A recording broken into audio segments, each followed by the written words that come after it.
It's a brand new day. It's 900 hours Central African time on this Thursday, the 23rd of March, 2017. Jumbo Africa, and a warm welcome to Newsroom. I'm Elvis Preslin. I'm Kendall Makamate. Now, we will be with you until 12 o'clock. Today, the focus is on World TB Day that will be celebrated tomorrow. Now, as you know, TB has been identified as a leading cause of death in South Africa, although the disease is curable. So that's why we ask you the question, Ken. Exactly. The question we're asking exactly about that. Why is a disease like TB, a curable disease like TB, the leading cause of death in South Africa? That's the question to you. Let us know what's on your mind on the Twitter handle as well as on the Facebook page. Let's take a look at the comments coming through right now.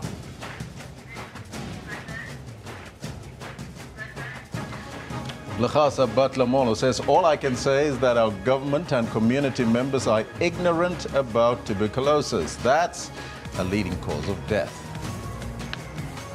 Marvin says, Newsroom, because health industries like it to happen that way. Demand and supply. Well, these are some of the comments already through to us on the Twitter handle. Keep them coming. We'll read them as we continue. But we'll also continue to focus on the terror attacks in Europe. And we're asking you this morning, there's also terror attacks in Africa. So why is it that we see these terror attacks that if they happen in Europe, Kendall, there's news coverage around the globe, 24/7. When it happens in Africa, not so much, though. Very interesting question. I think something definitely worthy of talking about. Why does that happen? That's our question. Is there more focus on terror attacks in Europe than those that happen in Africa? That's the question. 119 votes have come in, Elvis. 88% are saying yes. There is too much focus on terror attacks in Europe than in Africa. 12% are saying no. And people also commenting on the poll, Kendall. Let's take a look at those. Nahasa Batlamolo says, let Africa focus on African matters and forget about European matters. We have nothing to do with their attacks. Well, it's a global world, though, Nahasa. Marvin, the mentalist, says, Newsroom, attacks. What attacks? Just 2 people. We get those numbers every second. Yep, if you take a look at the Cape Flats, that's also what happens there. This one from Victor says, Africans should work out their own mess and bolster a robust local media. Well, there you have it from Victor. One from Maddie A, who says, it seems it's become accepted by some that terror attacks happen in Africa, but they're shocked for the rest of the world. And that's so true. So keep them coming. We'll read them as we continue today. But right now, let's get down to business. Take a look at your news headlines.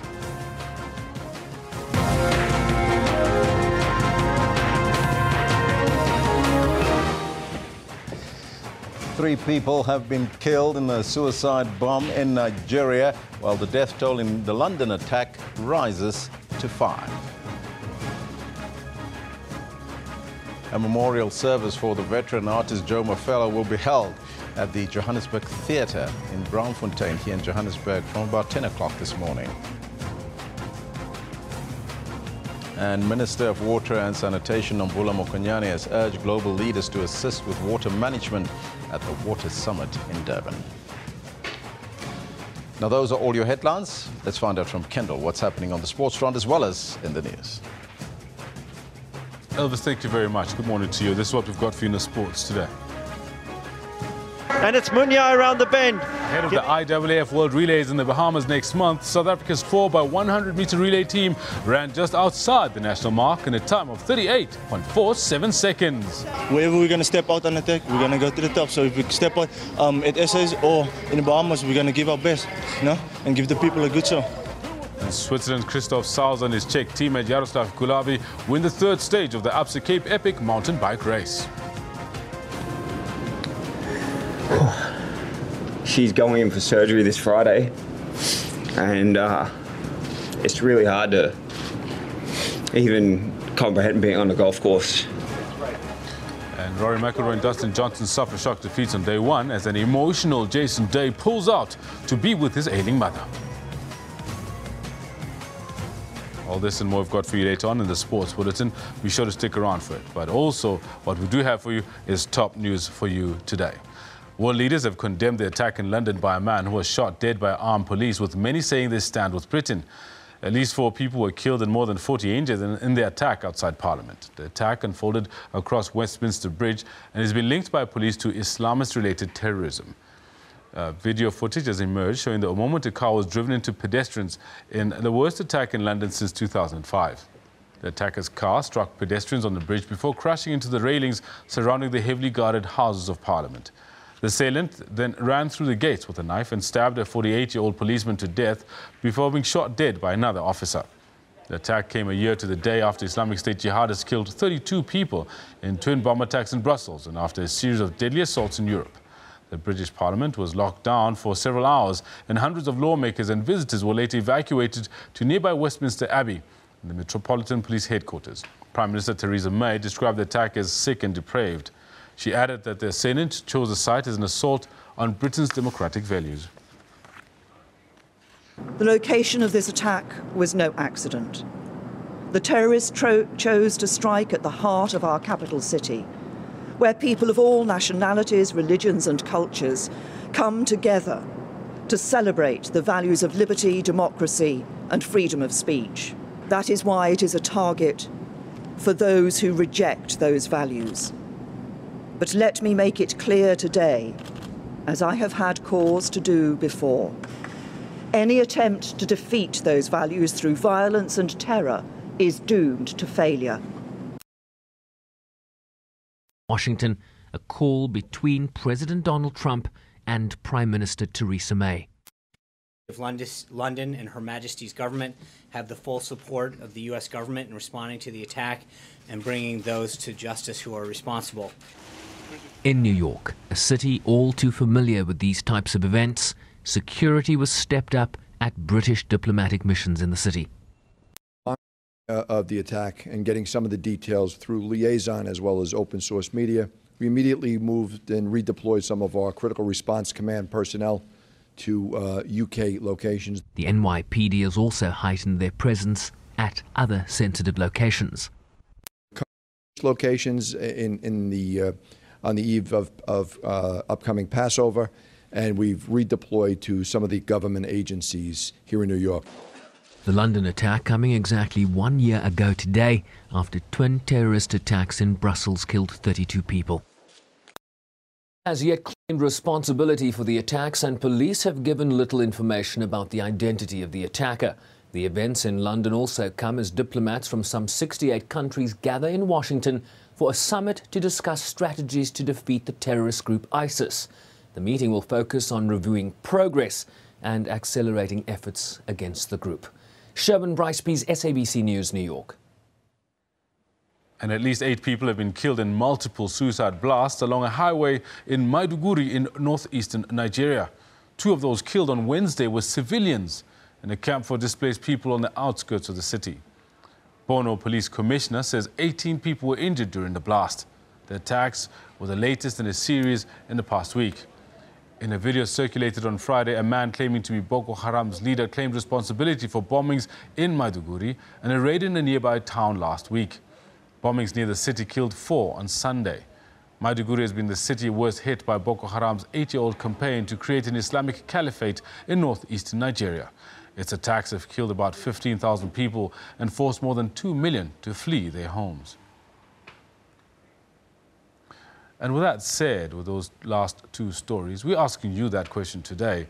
Is there more focus on terror attacks in Europe than in Africa? And we've got quite a few. We've got 140 votes that have come in already. 89% of you are saying yes, there are, and 11% say no. Now, if there's any new comments that have been sent in, I definitely would want to be sharing those with our viewers. And should those comments come in, we'll be bringing them to you later on in the show. Moving on to other stories now. A memorial service for veteran artist Joe Mafela will be held at the Joburg Theatre in Braamfontein from about 10 o'clock this morning. Mafela died during a car crash over the weekend in Johannesburg.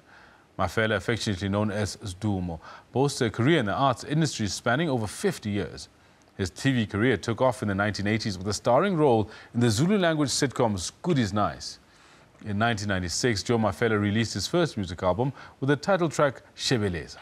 It became a huge success and was used as a theme song during the African Cup of Nations in 1996. At the time of his death, he was in the cast of Generations The Legacy. The award-winning artist is survived by his wife, 4 children and 6 grandchildren. Now, here at home, police are searching for more suspects in connection with the recent burglaries and the offices of the Chief Justice in Midrand. 2 of the 3 suspects arrested in connection with the theft of computers were yesterday remanded in custody. The 2 are facing charges of possession of stolen goods and fake IDs, as well as unlicensed firearms. A 3rd suspect was released without being charged. The accused are linked to the theft of 15 computers at the Chief Justice offices. They will return to court on the 30th of March for bail applications. Patlane says the 15 computers haven't been found, but police hope that a man named Nkosinathi Msimango could assist the investigations. The South African Police Service is calling upon Mr. Nkosinathi Msimango, who was in the vicinity of Mamelodi on the day of the arrest, and who has valuable information and insight into the commission of this crime, to approach the investigating officer and or report at the nearest police station to assist in this matter. The computers contain sensitive information on constitutional court judges, but who are the targeted judges and what is on the stolen computers? It's rather not proper at this point to continue commenting on the information that is contained, but for obvious reasons, because the more we disclose the type of information, whoever are in possession of these computers might be tempted to go and find it. Patlane has appealed on the public to come forward with any information linked to the case. Patricia Fasahi, SABC News in Pretoria. And so the theft of delicate information from the Chief Justice's offices has sparked fears of direct state involvement. A brazen robbery at these premises over the weekend, raising more questions than answers. The constitutional obligations of both. Just a day after the Concord ruled on the social grants payment crisis, speculation rife that it's not simply an opportunistic crime or coincidental, but that it's linked to the ruling on the social grants. The court ruled that CPS should continue paying grants for the next 12 months. The State Security Department distanced itself from the speculation. The Office of the Chief Justice, though, is not ruling out any possibility. In terms of the timing, I think one would not want to speculate because it does have a link in terms of what has happened or not. We don't know if there's a link. Several other incidents are courting controversy. Men forced their way into the home of the former Social Development DG, who resigned in the middle of the grant saga, citing a breakdown in relations with Minister Bathabile Dlamini. My gut feeling is saying that I'm being intimidated because these guys had ample time to steal something and they did not steal anything. It also emerged that an attempt was made to enter the home of the SASSA CEO Thokozani Magwaza, and a black sash lawyer in the SASSA case had his phone stolen. The apparent conclusion is that this is intended to intimidate our judicial system.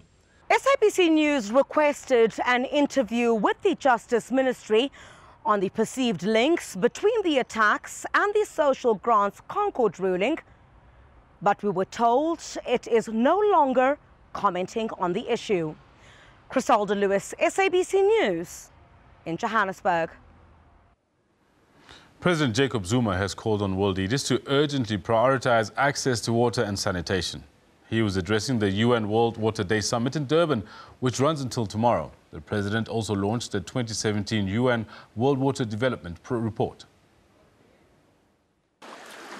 Water, a precious resource, but one that's running scarce. Growing populations worldwide mean an increase in water demand. Global predictions suggest the world may face a 40% shortage of the available water by 2030, affecting over 1.8 billion people. The UN says wastewater is now key to dealing with water scarcity challenges. And the World Water Development Report focuses on wastewater as an untapped resource. On the one hand, we witness a looming water crisis and on the other, we are responsible for large amounts of wastewater that are dumped into the environment in an uncontrolled and unmanaged way. Basically, we're damaging ourselves by wasting wastewater. With the global goals already set, political will and commitments are now needed. The bleak global picture presented in the 2017 World Water Development Report requires world leaders to urgently prioritize the improvement of access to essential water and sanitation services. Thus far, 147 countries have met the SDG drinking water target. 95 countries have met the sanitation target, and only 77 countries have met both. The aim by world leaders is to ensure that 10 billion people have access to water and sanitation by 2030. And as they focus on achieving this, communities are urged not to waste but to reuse water. I am Mhlongo, SABC News, Durban. Now, as we said at the beginning of the show, one of our focuses today is on tuberculosis itself. And we've been asking you to find out from you what your thoughts are on why is a curable disease like TB a leading cause of death in South Africa still? And that is a question that we're hoping that you're also able to assist us with your views on. And that's exactly where I'm going to hand over to Elvis.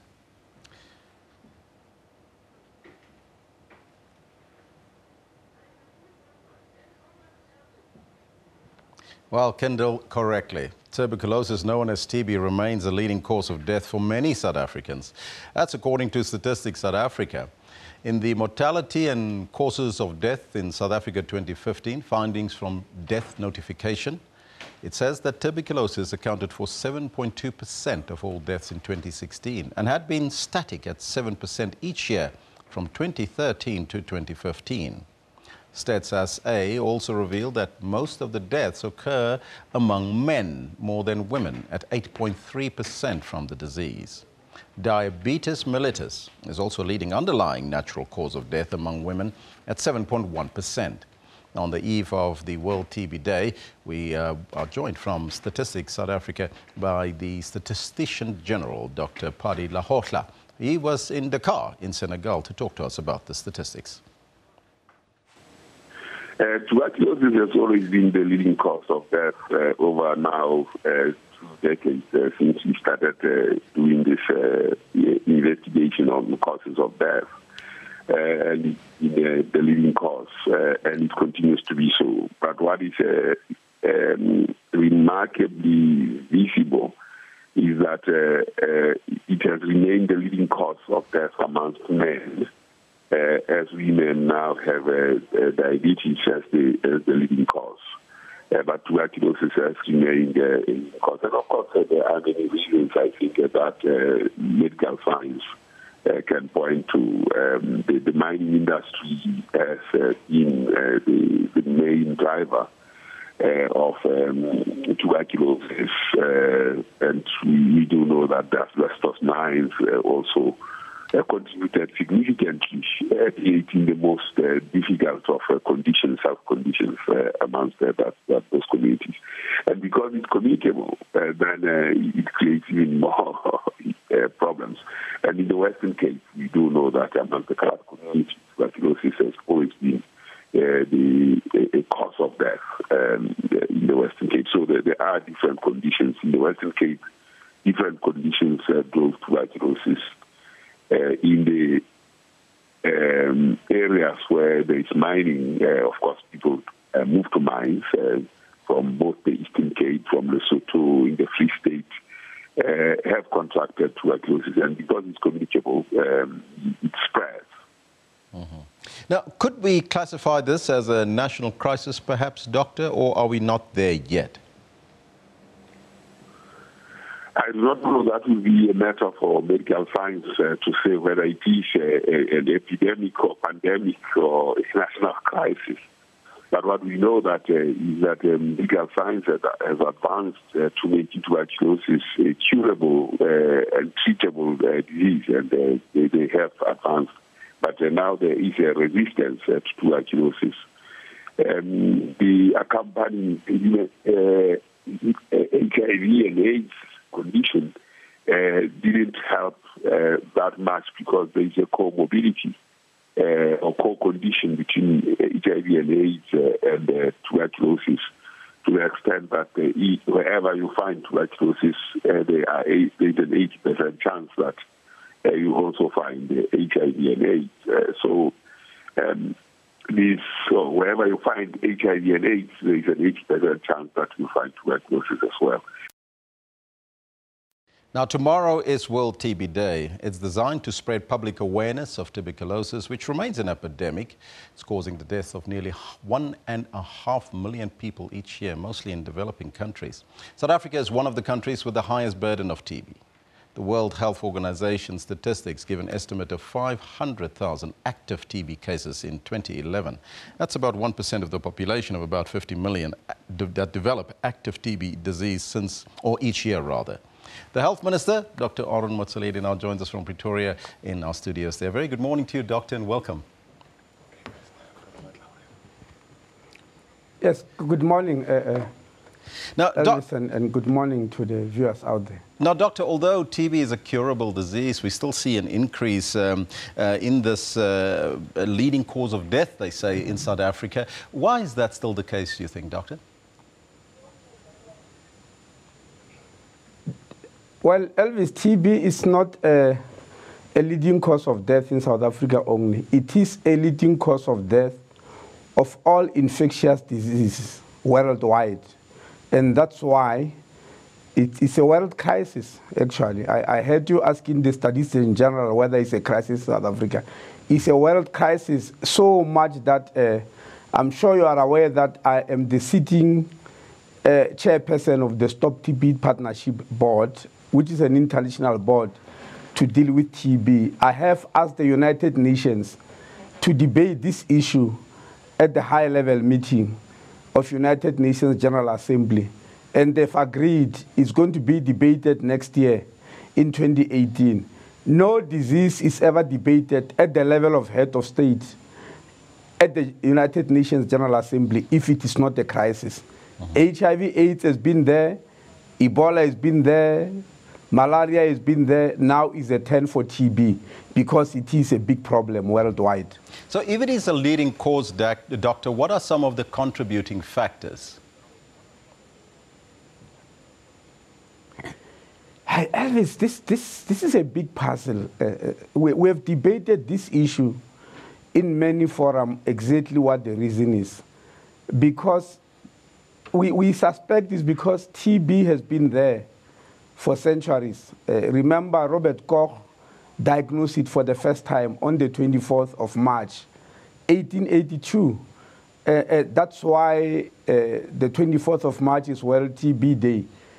And since that time, Elvis, since Robert Koch diagnosed it, for the past 200 years, TB has killed more people than HIV/AIDS, Ebola, malaria, polio, bubonic plague, influenza. All of them added together, TB has killed more people than those. But still, somehow, it doesn't jolt people into action. And we believe maybe that's where the problem is. Even scientists, we had thought we have defeated it. That's why for 50 years, scientists never came up with any new diagnosis or any new treatment for TB. It's only now, after 50 years, that scientists came up with gene expect, and they came up with new drugs like delanamide and betaguilin. But before that, for 50 years, it was business as usual. We think, Elvis, part of the reason is TB is a silent killer. It's not a dramatic killer like others, like Ebola, for instance, which everybody heard about. I mean, if I were to tell you, Elvis, that during the Ebola epidemic in 2014, which everybody in the world heard about and was panicking. But that Ebola killed 11,000 people. During the same period, TB killed 1.5 million, but it never made any appearance on the radar screen. It never clicked to anybody, despite the fact that 1.5 million people were gone. Here in South Africa, as you know, Ebola killed no single person. But during the same period, I was summoned to Parliament 3 times to talk about Ebola. But at the same time, TB had killed 40,000 people. And I battled to get members of Parliament just to give me a chance to talk about TB in Parliament. So this is happening globally, and that's why we insisted that perhaps if heads of state discuss it at United Nations, people will start taking it and they'll start taking it seriously. And it is curable, doctor, because I have personal experience. My dad was cured from TB after 6 months by taking his medication regularly. But it seems like the problem has been compounded right now because we've seen an increase for people with multi-drug resistant TB also in South Africa. It is definitely curable. It has always been curable, Elvis. That's why I'm mentioning that for the past 200 years, it has killed more people, and we are waking up today to find it a crisis. It is certainly curable, but as you know, it was complicated by the appearance of multi-drug resistance about 20 years ago.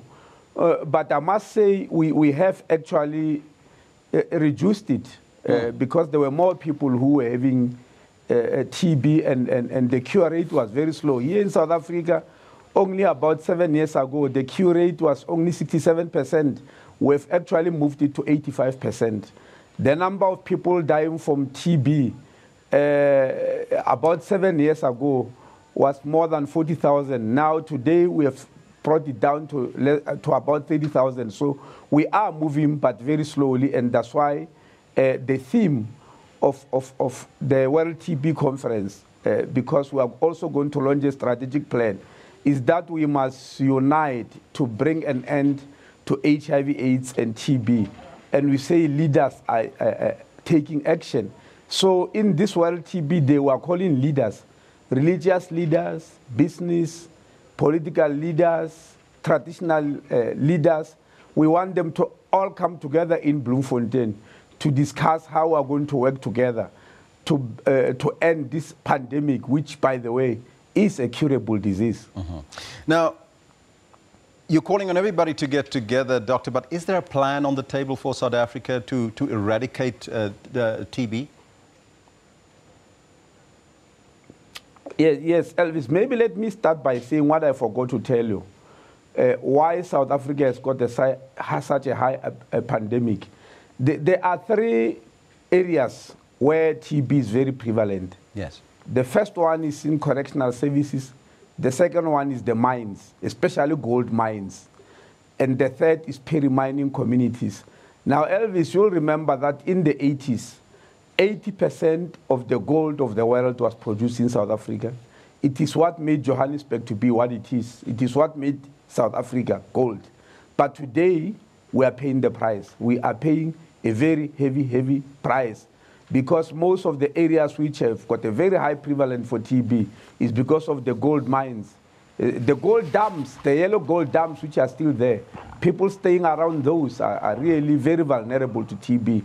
So we are paying the price for what the commodity called gold brought to us. Now, Doctor, the theme... Now, in order to reverse that... Yes. No, carry on, Doctor. In order to reverse that, we have got to target those areas. We have already targeted correctional services. There's already a policy and there's action. Any inmate who gets into correctional service gets screened for TB. While they are inside, we screen them twice. When they go out, we screen them. We have already made 500,000 screens in correctional services. As you are aware, Elvis, there are 160,000 inmates in correctional service facilities. But we have already screened 500,000 times, meaning many have been screened more than once already.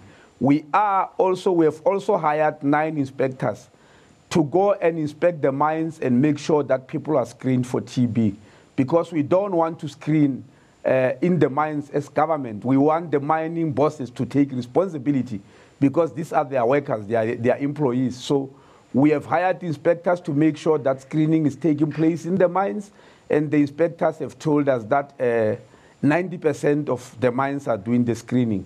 We are also doing our own screening in the peri-mining communities, especially in our health facilities when people visit there. And so those are some of the actions that we are taking. That sounds wonderful, Doctor. Now, the World TB Day 2017 theme is Unite to End TB. How does it fit in with South Africa's efforts to fight the disease? Just come again. What is the what? The theme for World TB Day is Unite to End TB. How does it fit in with our efforts to end the scourge here?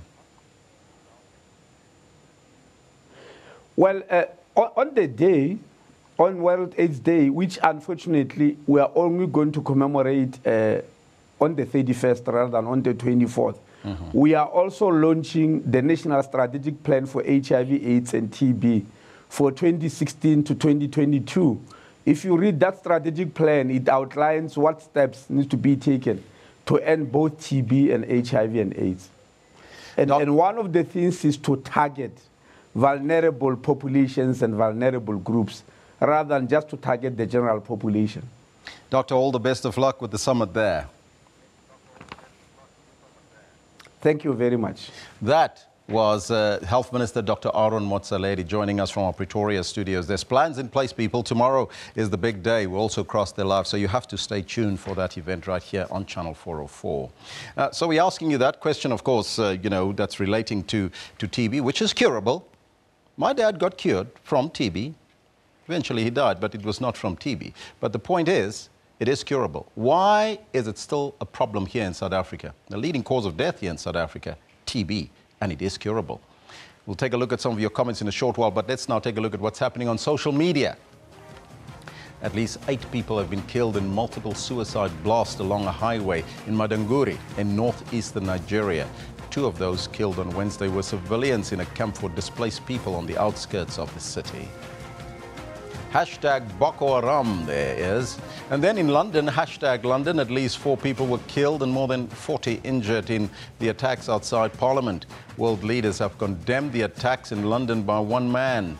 Many are saying that they will not be afraid of terror.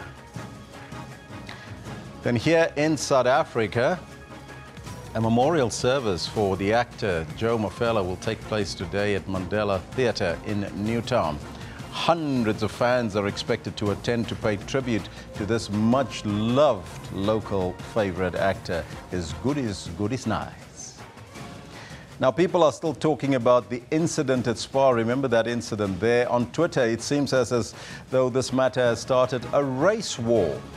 The Spur restaurant has come out with an official statement against violence in any of their restaurants. Also remember that they banned the gentleman in that particular video. Can you call him a gentleman? That's another story altogether.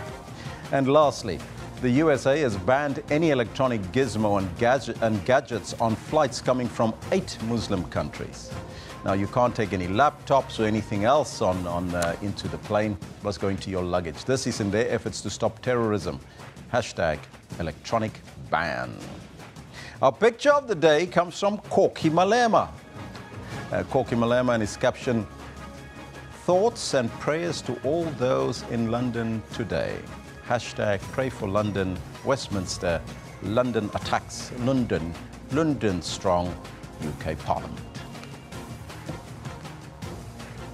Our comment of the day comes from Khalid Baidoun, and who says, one man commit the terror attack in London, not the 2.9 million Muslims in the UK, not the 1.7 billion Muslims in the world. And that says it all. Don't blame all the Muslims. Let's take a look at what human rights events were taking place around the country, if that's still on. And we start off, in fact, it's not about human rights. We're going to look at our diary now, looking at the events that's unfolding here. And we start off in Krugersdorp, where the trial of the alleged terror siblings, Ibrahim and Fatima Patel, is expected to get underway in the Kagiso Magistrates Court. The siblings were arrested in Azadville on the West Rand by the Hawks during anti-terrorism raids across Gauteng in July last year. the Patels were not charged under any terrorism legislation. Instead, Ibrahim was charged under the Explosives Act after a stun grenade was found in his house, and Fatima was charged under the Firearms Control Act for possession of 21 bullets. And in Middelburg, the case against two men who allegedly forced Victor Mshlochwa into a coffin and threatened to pour petrol over him is expected back in the Middelburg Regional Court. Theo Jackson, Willem Oosthuizen face charges of kidnapping and assault with intent to do grievous bodily harm. I will keep you up to date with all these stories, so stay tuned. But right now, we'll take a break.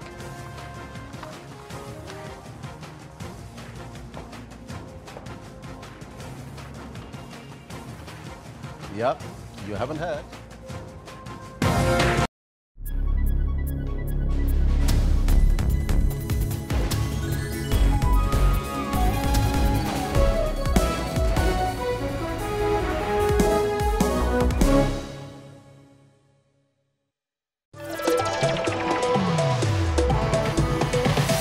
A top 5 rated horse racing event in the world, fashion is a highlight for those in attendance. All decked out in blue and white, the Lomorians Queen Plate is the premier event that kicked off everyone's social calendar. That it was all part of my master plan to cast John Legend but deprive him of his normal instrument and give that one to Ryan. The House of Truth is not just a name. It is a religion. It is a lifestyle. It is a conviction that drives us. What really excites me is how people have kept it very simple and also played with the theme, and how each person has interpreted it in their own way. To stay updated with all the current entertainment news, tune into Trends every Saturday from 12 to 1.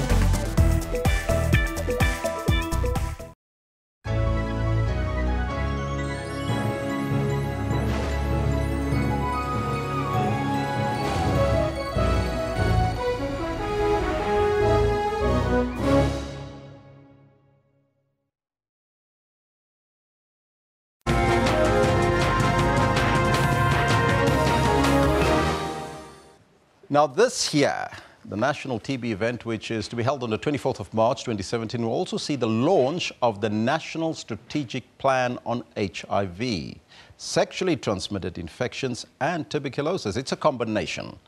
Now the NSP plan is expected to outline the country's response to the prevention and treatment of HIV/AIDS, TB as well as STIs over the next 5 years. The Deputy President, Cyril Ramaphosa, in his capacity as a chairperson of the South African National AIDS Council, will be launching the program on National TB Day tomorrow. Now, to discuss the National Strategic Plan to combat TB in South Africa, we're joined in our Pretoria studio by the South African National AIDS Council Executive Manager, Dr. Neveline Flinger. Dr. Flinger, very good morning to you and welcome. Good morning. First and foremostly, tell us about the NSP and what is the work that you intend to do? Okay. The National Strategic Plan is for HIV, STIs and TB, and it covers a 5-year period from April 2017 to March 2022. And it sets out our strategy for dealing with those 3 epidemics over the next 5 years. The National Strategic Plan is very important because it's your strategic guide for how the country will deal with those 3 diseases over the next 5 years. And it sets out how you want to reach, to set the scene for reaching the goals of the National Development Plan. It contains, as I said, it is a focus on HIV, STIs and TB. We look at what is the latest evidence for what works. We also look at what are the latest trends in these epidemics, and then we develop our strategy, which has goals, objectives, and interventions. And the idea is identifying where the gaps are that we need to address and what priorities we need to choose. And then the plan sets out how we're going to get there. It also says who's going to do what, where, and how we're going to do it. And then at the national level, the strategy is then used by the provinces to develop their own implementation plan to cover the 5 years. Because while the plan is developed at the national level, the implementation actually happens at the provincial level. So you have a national strategy then supported by the provincial implementation plans. Also, the plan contains a monitoring and evaluation framework, which has indicators and targets and is used to monitor our response and to see how well we are doing to be able to reach our targets. This then is reviewed through a midterm analysis, and that is done midway through the implementation of the NSP to check if we are on the right track and make any changes that are necessary. The last part that is included in the NSP is also a budget, so that we can see how much money we need and we can look at efficiencies to be able to reach our targets. What is that budget, Doctor, that we're looking at in order to make sure that the plan actually works? Well, we have quite a considerable amount of money being put forward by the government in South Africa. The response in South Africa is covered mostly by the South African government. By about 80% of the budget comes from the government, with the rest coming from external donors. This is a huge benefit to South Africa, showing the commitment, the political commitment to fighting these 3 diseases.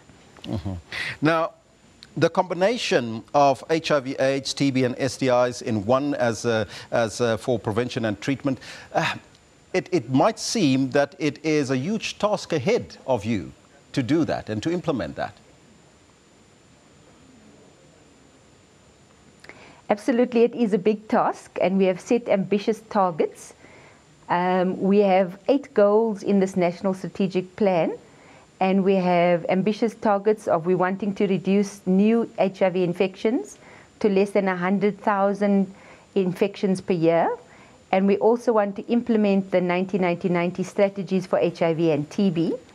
So we have ambitious goals, but I think through extensive consultation and partnerships, we are on track to implement what we've put in the strategy. Now, the age-old adage, Doctor, is always there that they say that we always have wonderful plans in South Africa, but when it comes down to implementation, it is a problem. How are you going to overcome that? Well, part of the strategy, one of the goals is about leadership. And this is key in making sure that implementation happens. We've tried to put in the leadership goal the activities that are required, the structures, the processes that are required for the ultimate proper implementation of this strategic plan. So we set the scene, and then also the South African National AIDS Council Secretariat is responsible for working with the provincial AIDS councils to develop a provincial implementation plan and also support them in implementation of this plan. So if the South African National AIDS Council Secretariat is well funded and supported, then this implementation plan should work better. And of course, you have to have cooperation from all the other role players to make this happen. Absolutely. We've spent the last 9 to 12 months on extensive consultation to develop this national strategic plan. We have had a steering committee that includes multiple stakeholders. We work closely all the time with stakeholders to understand different perspectives, different needs, and to find the best way forward. Doctor, thank you so much for your time and joining us. Thank you. And good luck with the plan. That was the South African National AIDS Council Executive Manager, Dr. Neveline Flinger, telling us about their 5-year plan. But we're asking you, of course, that question. Why do you think TB, which is a curable disease, is still a leading cause of death in South Africa? I'd like to get your thoughts on the Twitter handle as well as on the Facebook page. Let's take a look at some of those comments coming through and see if there's any comments in relation to the question that we posed. This one coming from Temba Slaki says, we are in Africa. No, this one from Mokay says, the TB epidemic is worsened by poor adherence as a result of the patients. #TB, because the patients don't adhere. Sonwabile says, it's unfortunate that people in human settlements suffer most. They can't eat their treatment if they are hungry. Well, good point there, Sonwabile. Mona says TB is the biggest cause of death in South Africa because people stop the treatment when they feel better. This causes drug resistance, and that's also another important point to note. Sipho says people take TB very lightly. They don't go to clinics early, and also they don't adhere to their medication to cure it. You need to go through the entire spectrum of all the drugs over a 6-month period in order for you to be cured. I've seen that firsthand. I can tell you it works. But then, of course, you need to contain it as well. So, the question on the poll that we're posing to you is there more focus on terror attacks in Europe than in Africa? So far, there's 140 votes in. 89% of you are saying yes. That's the majority of people. Only 11% are saying no. Let's see if there's any comments that relates to the question on the poll. Temba says, we are in Africa. Let's forget about the European attacks. Mokay says, yes, why did the world ignore Boko Haram's Baga attacks? Sipho says, yes, there's a cause. We've seen it recently in Syria. So surely there must be a focus and alert on Africa, says Sipho. Al-Khasa Butler says, Molo, terrorist attacks, let Africa focus on African matters and forget about European matters. We have nothing to do with their attacks. I just want to caution there, Al-Khasa, that we are living in a global society. We need to take a note of all of them, but focus on Africa. You are 100% correct. Those are some of your comments coming through. So let us know what's on your mind on the Twitter handle as well as on the Facebook page. Let's now take a look at what's happening on our Facebook page. And if we put it up there, you'll see that the Department of Agriculture, Fisheries and Forestry has suspended all exports from establishments in Brazil that were found to be producing unsafe meat. Now this after the Brazilian police found major meat producers had bribed the health inspectors to certify tainted food as fit for consumption. Have you eaten some of that food? Sure, that's a shocking story. Then we also see Citibank has asked the Competition Commission to withhold its annual turnover to the public, citing commercial sensitivity. Now, this emerged at the Competition Tribunal's settlement hearing involving Citibank and the Commission. That's another story we got to watch. And finally, we see the Minister of Water and Sanitation, Mvula Mokonyane, has urged global leaders to assist with water management. The minister was speaking at the launch of the United Nations World Water Development Report 2017 at the World Water Summit in Durban yesterday. Now you can find all of these and more stories on our Facebook page as well as on SABC News website. Go there and inform yourself. Let's now take a quick look at what's happening on the front pages of the newspapers from around the globe. And we start off in Europe. The Times reports that a sick and depraved lone Islamist killed at least 4 people and injured 40 in a terrorist rampage on Parliament yesterday. That's in London. Assault on Westminster, they call it. Then moving to China, the South China Morning Post says that Hong Kong has been approved as a member of the Asian Infrastructure Investment Bank. And finally, in New York, the Wall Street Journal reports that AT&T and Verizon Communications pulled much of their advertising from Google over concerns that their ads may have run alongside controversial videos, extending the financial impact of the controversy. Those are some of your newspapers, and that's where we're going to end it for now. Tsetsi Monare is standing by with your weather forecast.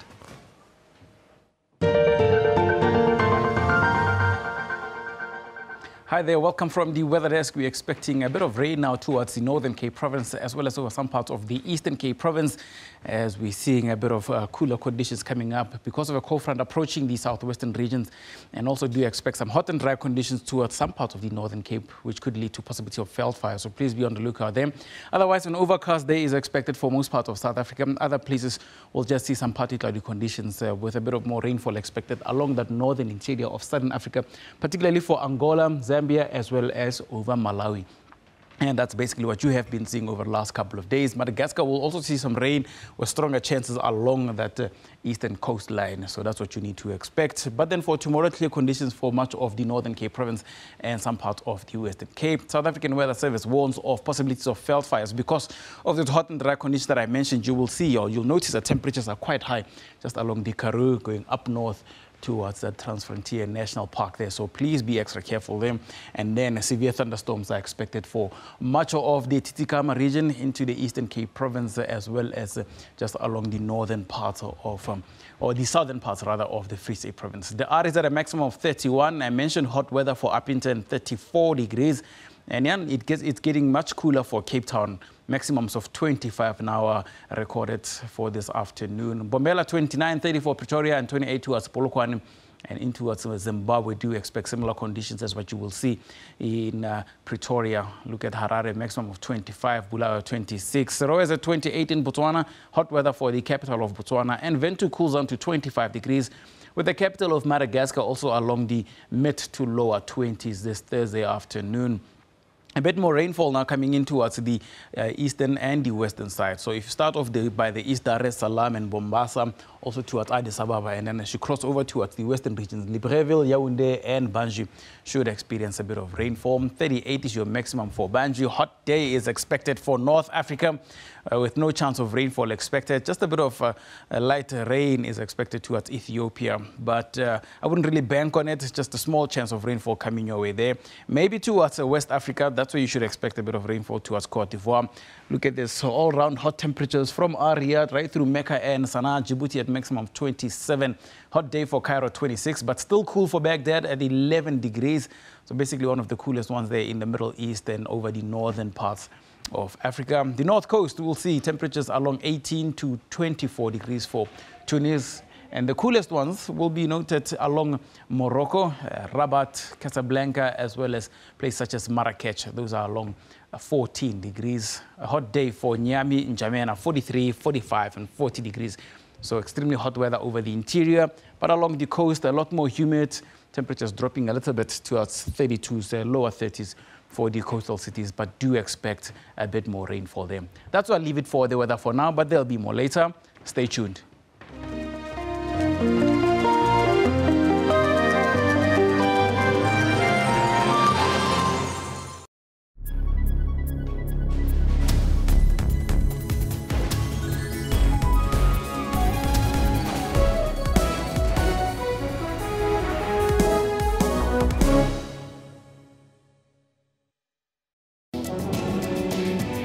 All right, we talk about a healthy lifestyle, but what is this healthy lifestyle? What we're talking about really is you are healthy in those three areas of life: body, mind, and soul. Before you embark on a weight loss journey, rather first speak to your person who has your complete clinical picture. Ideally, your plate should look like this. Half of your plate should be fruit and vegetables. A quarter of your plate, starch. Quarter protein. Show you some of the things that I really enjoy doing for that bottom pouch as well as for cardio. So you do your kicks, you kick back. Join Health Talk every Saturday for all your health news. African activists are using social media to raise their concerns, and industries are now utilizing video games to target new customers. Gamification in games is a less intrusive way of brands to tell people about their products and services. The fourth industrial revolution is also fully underway, but are Africans contributing much to it? The majority of our people are not even aware that we're going through the industrial revolution. On Network, we have African technology and social media news. That's Network with Ms. Phumelele Zondi, every Sunday at 7:30 p.m. Central African Time.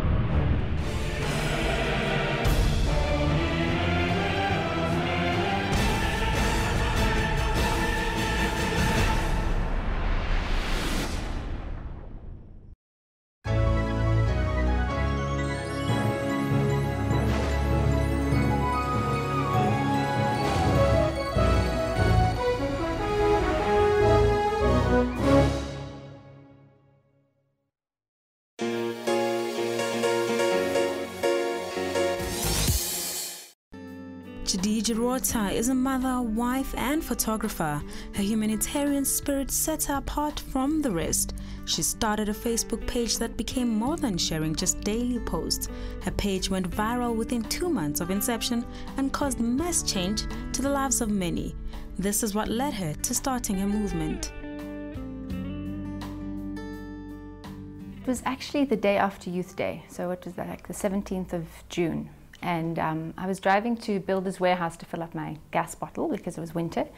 And I just saw all these guys standing, you know, by Builders, like with like plumber and electrician, all these signs. And there must have been about 30 of them.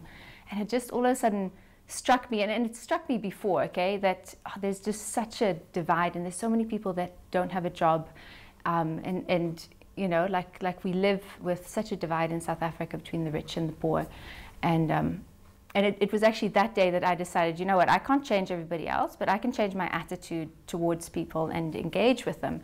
And so the very next day, there was a homeless guy that had slept on the street just outside our complex. And I decided to actually sit down with him and chat with him and hear, you know, what his story was. And so that's kind of how the page was born.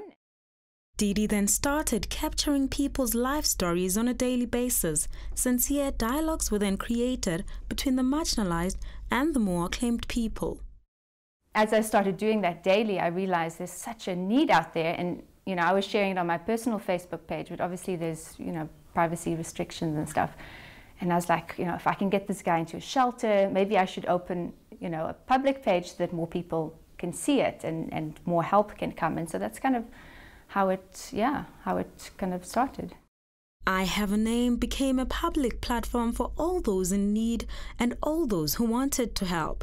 Being able to impact in one way or another to the lives of the less privileged, Didi says her life has also been changed. As I was driving out of our complex, one of the domestic workers in the complex was running towards the gate. And so I stopped and I'm like, you know, are you in a hurry to go somewhere? Would you like a lift? I'm just going up to William Nicol. And she's like, oh, yes, please. And so she got in the car and I was like, well, you know, where are you going to in such a hurry this early in the morning? Because it's about 8 o'clock. She's like, no, there's a lady that sells bread. She's got like the best bread ever. And I don't want to miss her, okay? Because she packs up, you know, and she sells out around this time. So I drove her to where Susan sits, which is just outside the Toyota showroom there. And a few days later, I went back and I spoke to her. And yeah, she's just a lovely lady. And she's, you know, she's inspirational, and I think that's why, I mean, that story has done, you know, has gone wilder than any of the others. Susan Mangena's story, after being featured on the Facebook page, has reached 500,000 views. Susan is a single parent of 3. She makes a living by selling fat cooks and fresh bread that she makes with a Prama stove. She started selling due to a tough time in her life. The community that would usually not look at them, you know, they're now reading the page and they're like, oh, you know, I should actually, I can help and I can engage. And I've had so much positive feedback from, just from people, you know, on the page that have said, wow, you know, you've opened my eyes. And yeah, so it's helping, you know, one person at a time, but I think it's bigger than that. Didi's extension of help through her I Have a Name page helped the Lizonia Grassroots Daycare Center to receive a lot of help. Since Didi came, there's a lot of changes in the church plus the crèche, because I run it concurrently in my country. And we've got a lot of toys that just came. Somebody just promised us at St. Pauline that we couldn't afford to buy. And for me, that is quite great. The response was amazing.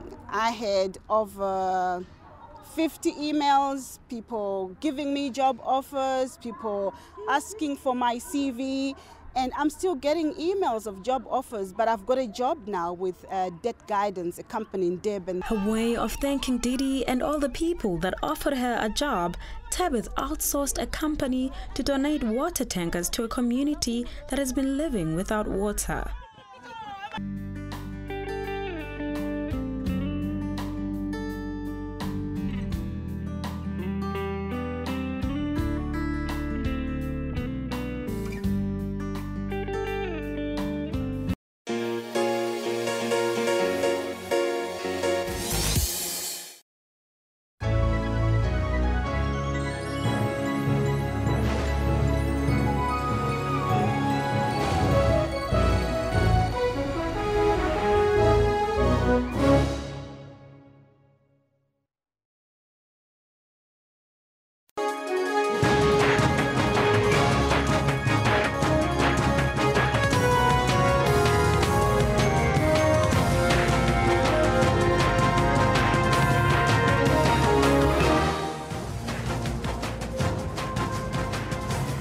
It's the second hour here on the Newsroom. I'm Elvis Preslin. And I'm Kendall Makhamati. Jumbo Africa. We will be with you until 12 o'clock. Now, today the focus is on World TB Day that will be celebrated tomorrow.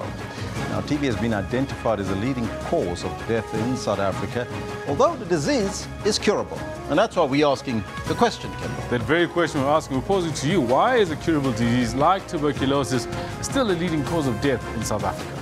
I'd like to get your thoughts on the Facebook page as well as on the Twitter handle. Let's take a look at some of those comments coming through.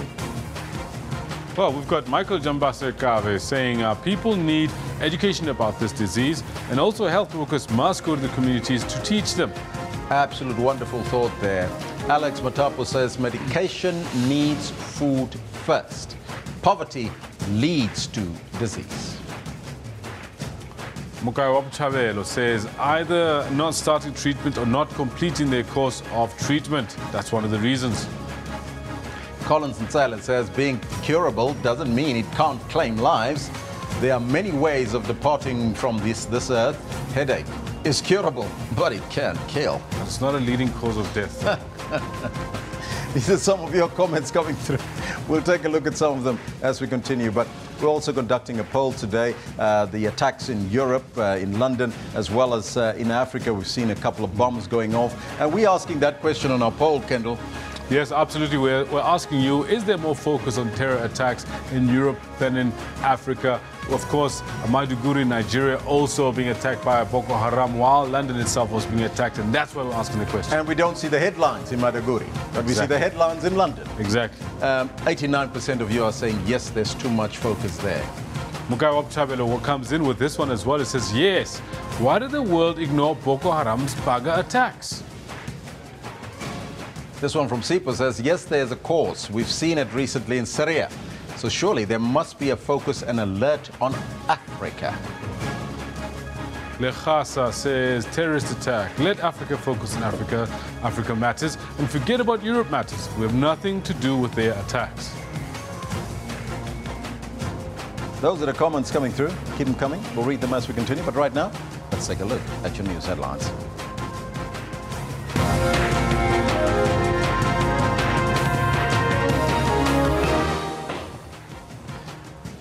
Three people have been killed in a suicide bomb in Nigeria, while the death toll in the London attack rises to 5.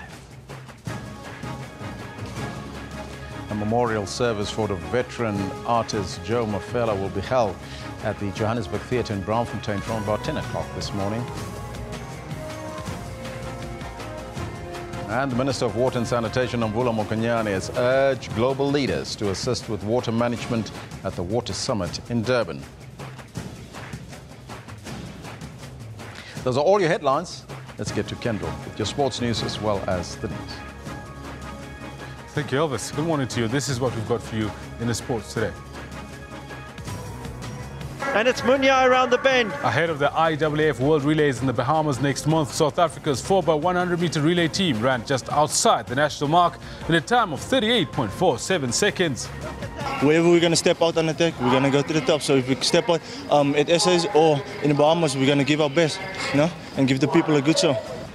Switzerland's Christoph Sauser and his Czech teammate Jaroslav Kulavi were in the third stage of the Absa Cape Epic mountain bike race. She's going in for surgery this Friday, and it's really hard to even comprehend being on the golf course. And Rory McIlroy and Dustin Johnson suffer shock defeats on day one as an emotional Jason Day pulls out to be with his ailing mother. I'll have all of this later on for you at 10:40, but for now let's focus on our top stories for the day. At least 8 people have been killed in multiple suicide blasts along a highway in Maiduguri in northeastern Nigeria. 2 of those killed on Wednesday were civilians in a camp for displaced people on the outskirts of the city. Bono Police Commissioner says 18 people were injured during the blast. The attacks were the latest in a series in the past week. In a video circulated on Friday, a man claiming to be Boko Haram's leader claimed responsibility for bombings in Maiduguri and a raid in a nearby town last week. Bombings near the city killed 4 on Sunday. Maiduguri has been the worst hit city by Boko Haram's 8-year-old campaign to create an Islamic caliphate in the northeast of Nigeria. Its attacks have killed about 15,000 people and forced more than 2 million to flee their homes. In the meantime, world leaders have condemned the attack in London by a man who was shot dead by armed police, with many saying they stand with Britain. At least 4 people were killed and more than 40 injured in the attack outside Parliament. The attack unfolded across Westminster Bridge and is being linked by police to Islamist-related terrorism. Video footage has emerged showing the moment a car was driven into pedestrians in the worst attack in London since 2005. The attacker's car struck pedestrians on the bridge before crashing into the railings surrounding the heavily guarded Houses of Parliament. The assailant then ran through the gates with a knife and stabbed a 48-year-old policeman to death before being shot dead by another officer. The attack came a year to the day after Islamic State jihadists killed 32 people in twin bomb attacks in Brussels and after a series of deadly assaults in Europe. The British Parliament was locked down for several hours and hundreds of lawmakers and visitors were later evacuated to nearby Westminster Abbey and the Metropolitan Police headquarters. Prime Minister Theresa May described the attack as sick and depraved. She added that the assailant chose the site as an assault on Britain's democratic values. The location of this attack was no accident. The terrorists chose to strike at the heart of our capital city, where people of all nationalities, religions and cultures come together to celebrate the values of liberty, democracy and freedom of speech. That is why it is a target for those who reject those values. But let me make it clear today, as I have had cause to do before, any attempt to defeat those values through violence and terror is doomed to failure. From Washington, a call between President Donald Trump and Prime Minister Theresa May. London and Her Majesty's government have the full support of the U.S. government in responding to the attack and bringing those to justice who are responsible. In New York, a city all too familiar with these types of events, security was stepped up at British diplomatic missions in the city. The attack and getting some of the details through liaison as well as open source media, we immediately moved and redeployed some of our critical response command personnel to UK locations. The NYPD has also heightened their presence at other sensitive locations. On the eve of upcoming Passover, and we've redeployed to some of the government agencies here in New York. The London attack coming exactly 1 year ago today after twin terrorist attacks in Brussels killed 32 people. Claimed responsibility for the attacks, and police have given little information about the identity of the attacker. The events in London also come as diplomats from some 68 countries gather in Washington for a summit to discuss strategies to defeat the terrorist group ISIS. The meeting will focus on reviewing progress and accelerating efforts against the group. Sherman Briceby's SABC News, New York. Now, we're asking you this today. Is there more focus on terror attacks in Europe than in Africa? You've got to remember that just now, we've just heard that 8 people have been killed in deadly multiple attacks by Boko Haram in Maiduguri. And 4 people killed in London. We'd like to know what your thoughts are on our Twitter page as well as on our Facebook page. Now, a memorial service for veteran artist Joe Mafela will be held at the Joburg Theatre in Braamfontein from about 10 o'clock this morning. Mafela died during a car crash over the weekend in Johannesburg. We're still waiting for word that it has started. Now, Mafela, affectionately known as Stumo, boasts a career in the arts industry spanning over 50 years. His TV career took off in the 1980s with a starring role in the Zulu language sitcom Skuri's Nice. In 1996, Joe Mafela released his first music album with the title track Shebeleza. It became a huge success and was used as a theme song during the Africa Cup of Nations in 1996. At the time of his death, he was in the cast of Generations, The Legacy. The award-winning artist is survived by his wife, 4 children and 6 grandchildren. And police are searching for more suspects in connection with the recent burglary at the offices of the Chief Justice in Midrand. 2 of the 3 suspects arrested in connection with the theft of computers were yesterday remanded in custody. The 2 are facing charges of possession of stolen goods and fake IDs, as well as unlicensed firearms. A 3rd suspect was released without being charged. The accused are linked to the theft of 15 computers at the Chief Justice offices. They will return to court on the 30th of March for bail applications. Patlane says the 15 computers haven't been found, but police hope that a man named Nkosinathi Msimango could assist the investigations.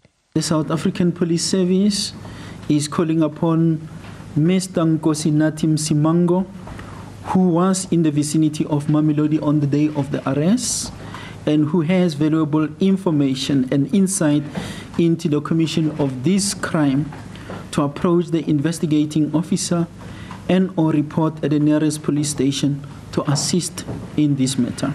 The computers contain sensitive information on Constitutional Court judges, but who are the targeted judges and what is on the stolen computers? It's rather not proper at this point to continue commenting on the information that is contained, but for obvious reasons, because the more we disclose the type of information, whoever are in possession of these computers might be tempted to go and find it.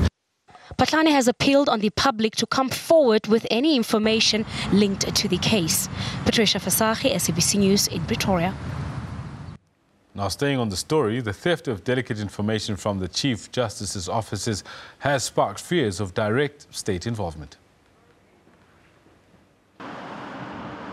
A brazen robbery at these premises over the weekend, raising more questions than answers. The constitutional obligations of both. Just a day after the Concord ruled on the social grants payment crisis. Speculation rife that it's not simply an opportunistic crime or coincidental, but that it's linked to the ruling on the social grants. The court ruled that CPS should continue paying grants for the next 12 months. The State Security Department distanced itself from the speculation. The Office of the Chief Justice, though, is not ruling out any possibility. In terms of the timing, I think one would not want to speculate because it does have a link in terms of what has happened or not. We don't know if there's a link. Several other incidents are courting controversy. Men forced their way into the home of the former Social Development DG, who resigned in the middle of the grant saga, citing a breakdown in relations with Minister Bathabile Dlamini. My gut feeling is saying that I'm being intimidated because these guys had ample time to steal something and they did not steal anything. It also emerged that an attempt was made to enter the home of the SASSA CEO Thokozani Magwaza, and a black sash lawyer in the SASSA case had his phone stolen. Conclusion is that this is intended to intimidate our judicial system. SABC News requested an interview with the Justice Ministry on the perceived links between the attacks and the social grants Concord ruling, but we were told it is no longer commenting on the issue. Crisalda Lewis, SABC News in Johannesburg. In the meantime, President Jacob Zuma has called on world leaders to urgently prioritize access to water and sanitation. He was addressing the UN World Water Day Summit in Durban, which runs until tomorrow. The president also publicized the 2017 UN World Water Development Report. Water, a precious resource, but one that's running scarce. Growing populations worldwide mean an increase in water demand. Global predictions suggest the world may face a 40% shortage of the available water by 2030, affecting over 1.8 billion people. The UN says wastewater is now key to dealing with water scarcity challenges. And the World Water Development Report focuses on wastewater as an untapped resource. On the one hand, we witness a looming water crisis, and on the other, we are responsible for large amounts of wastewater that are dumped into the environment in an uncontrolled and unmanaged way. Basically, we're damaging ourselves by wasting wastewater. With the global goals already set, political will and commitments are now needed. The bleak global picture presented in the 2017 World Water Development Report requires world leaders to urgently prioritize the improvement of access to essential water and sanitation services. Thus far, 147 countries have met the SDG drinking water target. 95 countries have met the sanitation target, and only 77 countries have met both. The aim by world leaders is to ensure that 10 billion people have access to water and sanitation by 2030. And as they focus on achieving this, communities are urged not to waste but to reuse water. I am Mhlongo, SABC News, Durban. Now, with that said, we remind you once again, our main question of the day today is, why is it that TB, a curable disease like tuberculosis, is still a leading cause of death in South Africa? And that is where Elvis comes in. Yes, Kendall, we're continuing with our theme on tuberculosis. Now, the 2016 World TB Report reveals that the rate of new TB infections is worsening, and now far surpasses records observed in previous years. Rated as one of the most infectious diseases worldwide, TB claims an estimated 1.4 million lives each year. Meanwhile, South Africa is among the top 6 countries globally with the highest number of new TB infections. Furthermore, the country continues to face an alarming drug-resistant TB burden, of which poses a major public health threat. Now, to talk to us about the new treatment for drug-resistant TB from the National Department of Health, we are joined in studio by Dr. Norbert Njeka, who is the Director of Drug-Resistant TB, as well as HIV. A very good morning to you, sir, and welcome. Good morning, and good morning to the viewers. First and foremost, Doctor, we've been talking about TB the whole morning, and we also asked the Health Minister about drug-resistant TB, but we didn't get a complete overall in terms of what is drug-resistant TB. Can you just explain it for us and for our viewers?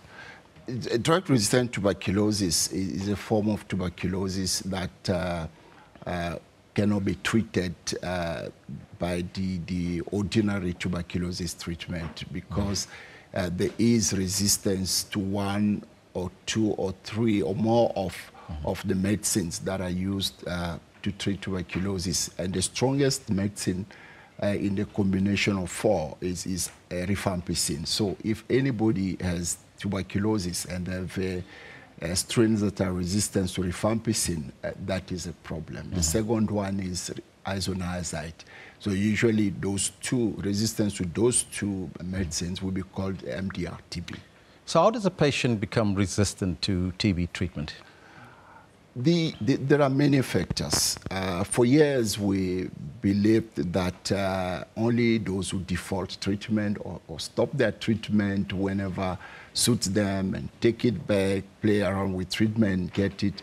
But over the recent years, we've come to know that a lot of people get tuberculosis, MDR-TB or even XDR-TB transmitted to them through contact. This is an airborne disease. So if you share transportation with poor ventilation with people who have the disease, you could get it. If you share congregate settings where there are a lot of people, if there's poor ventilation and there happen to be some people with the disease in the area, that's also a problem. They could get it. Now, we've also asked the Health Minister about the contributing factors, and he says there's multiple, but can you maybe break it down in terms of drug-resistant TB? What are some of the contributing factors there? Is it because people don't follow the entire regime? The contributory factors, yeah, that's one of them. If people stop treatment before finishing, that is a problem. If you have HIV, HIV puts you at risk because if an individual living in South Africa or anywhere in the world, if you're HIV negative, your chance to get TB is like 10% lifetime. But if you have HIV, it becomes like 10% per year. if you have HIV. So the risk is higher with HIV. But then you got poverty, people who live in places where there are so many overcrowding. Those are some of the major risk factors. Now, the issue that some of our viewers has mentioned as well is that people are poor. They don't have food to eat before they take the medication. And as you mentioned poverty as well as part and parcel of that. So what is then that can be done to eliminate some of these contributory factors in order to make sure that patients do recover from TB? Yeah, it is important that society as a whole, nations as a whole, the global village as we are being called, we need to work together. This is not just a medical problem. It is a problem of human society, a problem of humankind. So interventions that are going to deal with poverty, nutritional support are critical, proper housing. If, like I was saying, if you share airspace with people who are infected, you could get a disease. So we need to critically then begin to think, when we build houses, how do we deal with the question of ventilation? When we build hospitals, when people travel in the aircraft everywhere, these are critical questions, and it will take a while. But also to treat is to prevent. Yes. To treat is to prevent. It goes with really effective treatment. You would know that a lot of the MDR TB patients, globally, treatment success rate is just 52%. So a lot of the people are not cured from treatment, but what is much more of a problem, 3/4 of people with MDR TB in the whole world are not even diagnosed and treated. And that's a big problem. So what we have in health systems across the globe is a small number of the real burden. And that's why we get surprised all the time. These are not new people. They've been there. But as we increase laboratory capacity, we find more and we get surprised. But these are not new. They've been there for years. Now, there's a ray of sunlight at the end of this dark tunnel, Doctor, because we believe there's a new treatment for drug-resistant TB. How different is this particular treatment from the existing one that we have? Yeah, the new drugs, basically, the issue with resistance is that when you provide an antibiotic, you give it to someone, you give them an opportunity to be cured from their disease, but you also give them an opportunity to acquire resistance. That's unfortunately the problem with all antibiotics, not just the one we use for tuberculosis treatment. So over the last, almost 50 years, there have not been new medicines, and because the existing ones have been really exposed, people have been exposed to them, we see a lot of resistance, So the new drugs have not been used for a long time. They knew, hence most people have noted the chance to have resistance, to pass it on. So the one that we're launching tomorrow is Delaminate. But then a few years ago, in 2013, we started a program on Bidaquili. Those are the only two new medicine in almost 50 years across the globe. So we have, and the mode of operation is different from the other existing drugs. So we How have different a lot is it, Doctor? You see, for example, with regard to Bidaquilin, it doesn't really kill your bug directly. It depletes the energy of the TB bacilla, depletes the energy, and this drug will, this bacilla will then perish in the body.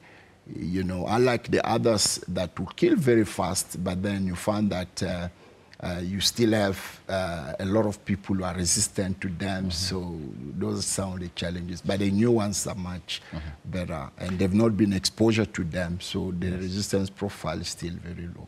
Any side effects that can be maybe come from these new drugs that you have? The major side effect is that the two new drugs, the two new medicine for TB, interfere with cardiac activity in some patients. That is why, as a TB program, we really make sure that anybody who gets this new medicine get a electrocardiogram, ECG, to see the heart activity. So we check that during the period that we give the people, so that if we pick up any problem in the functioning of the heart, we stop it and fix the problem. So that's the major issue, but we're handling that by buying ECG machines and testing all people that are exposed to this. So it will be launched tomorrow, the new drugs? We started bedaquiline 3 years ago. We have almost 5,000 people on bedaquiline in South Africa, which represent 3/4 of the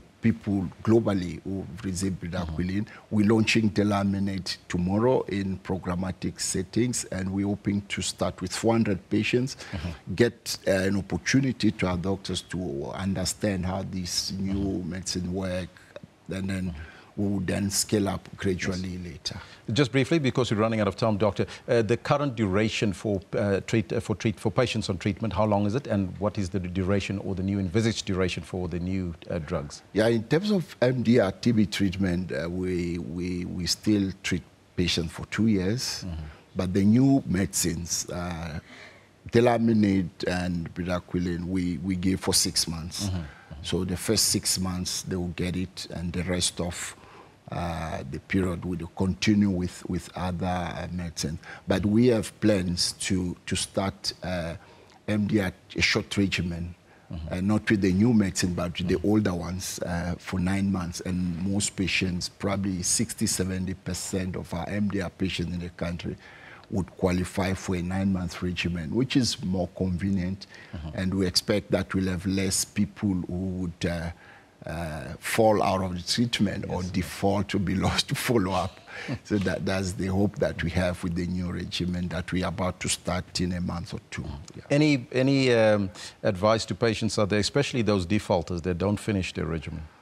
When you start TB treatment, you got to finish. Take to your last tablet. You can only stop if your doctor says this pill is giving you trouble. Please stop for a week or two while they're running tests or helping you. But if your doctor hasn't stopped you, you need to continue.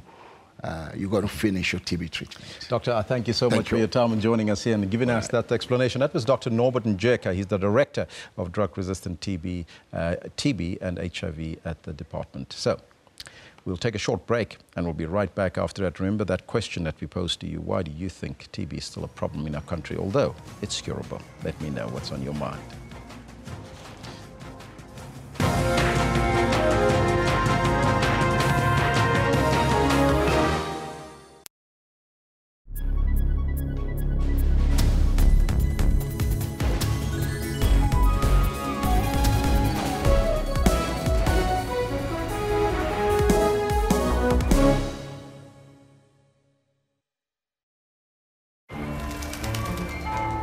If you asked the British how they felt about being the biggest cider drinkers in the world, they'd say something like this. Yes. Well, we don't know about you, but that sounds like a challenge. Challenge accepted. Get a 6-pack of Savannah Dry or Light Handies for only $56.99 from Tops at Spar. This distinguished CEO would say the best way to enjoy a brandy is whilst wearing diamond-encrusted lamb's wool socks, accompanied by the smell of fresh money. Woo! Really? Sock diamonds? Well, we'd say a brandy enjoyed with last night's pizza works just as well. Get a 750ml bottle of Richelieu brandy for only $114.99 from Tops at Spar.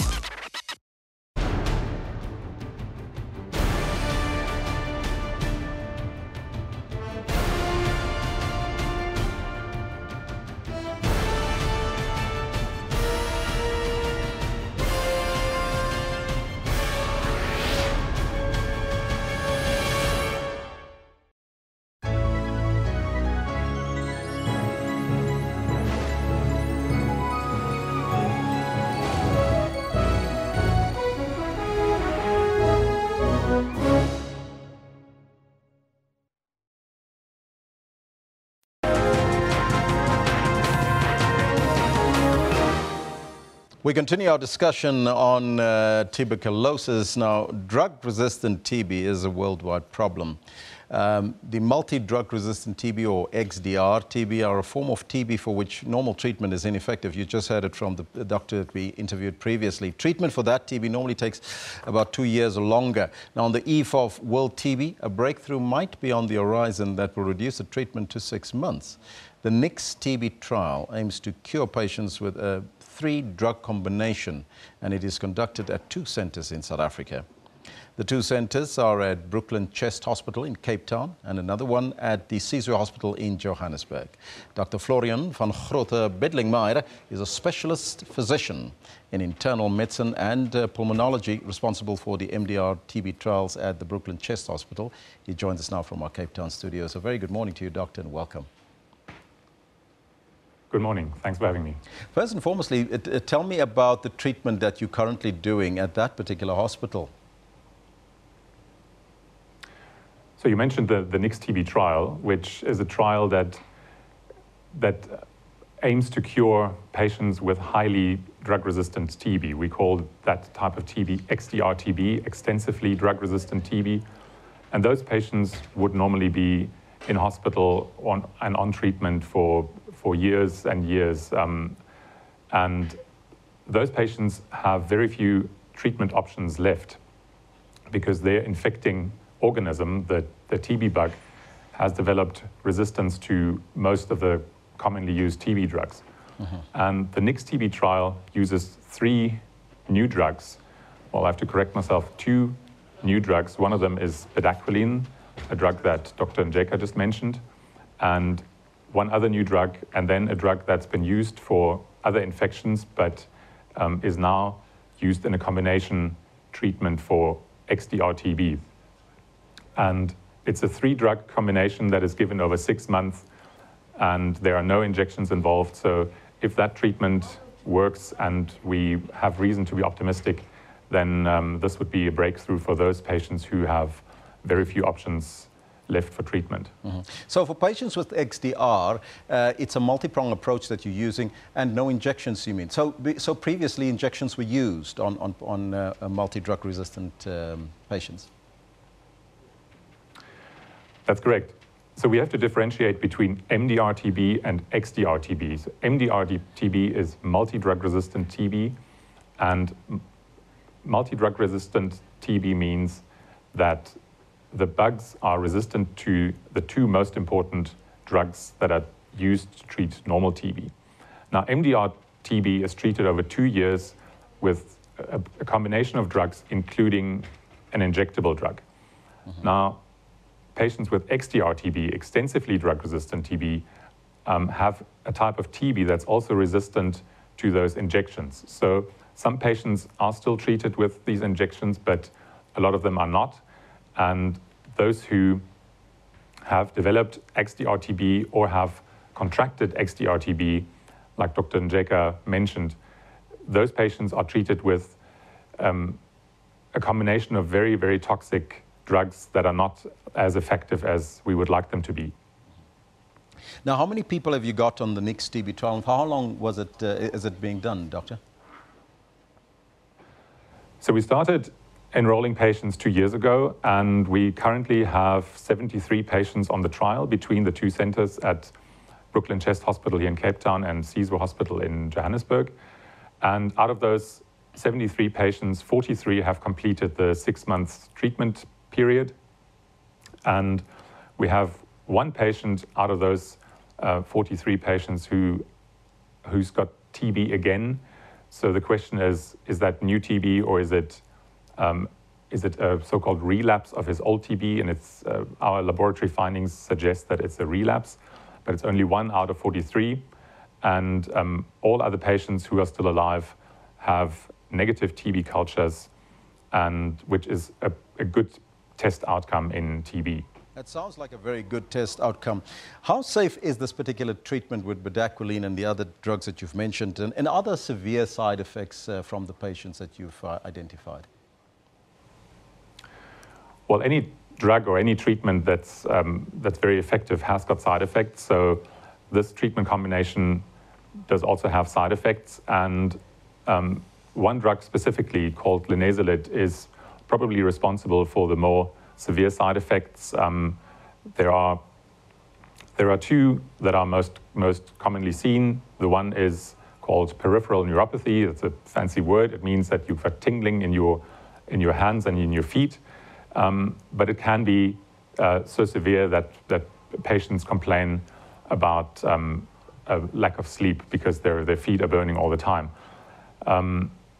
The other is a drop in your red blood cell count, which has got to do with the effect of linezolid on our bone marrow. All side effects that we've seen so far have been manageable, but patients need to be under certain surveillance to pick those side effects up quickly and react to them. Mm-hmm. Now, when are you going to roll this out to other patients that are resistant to treatment? So this is currently a trial. Mm-hmm. And like I said, we've been doing this for about 2 years now, and a large phase 3 study is in development currently, and it'll most likely start sometime this year. And that phase 3 trial will have various combinations of drugs, including bedaquiline and linezolid. Mm-hmm. Will you include more people in the trial or not at this stage? For the next TB trial, we're still enrolling patients. So any patient with XDR-TB or certain other forms of TB can potentially participate. And the phase 3 trial will have a large total number of patients. I don't know the total number out of my head, but we're talking about several hundreds.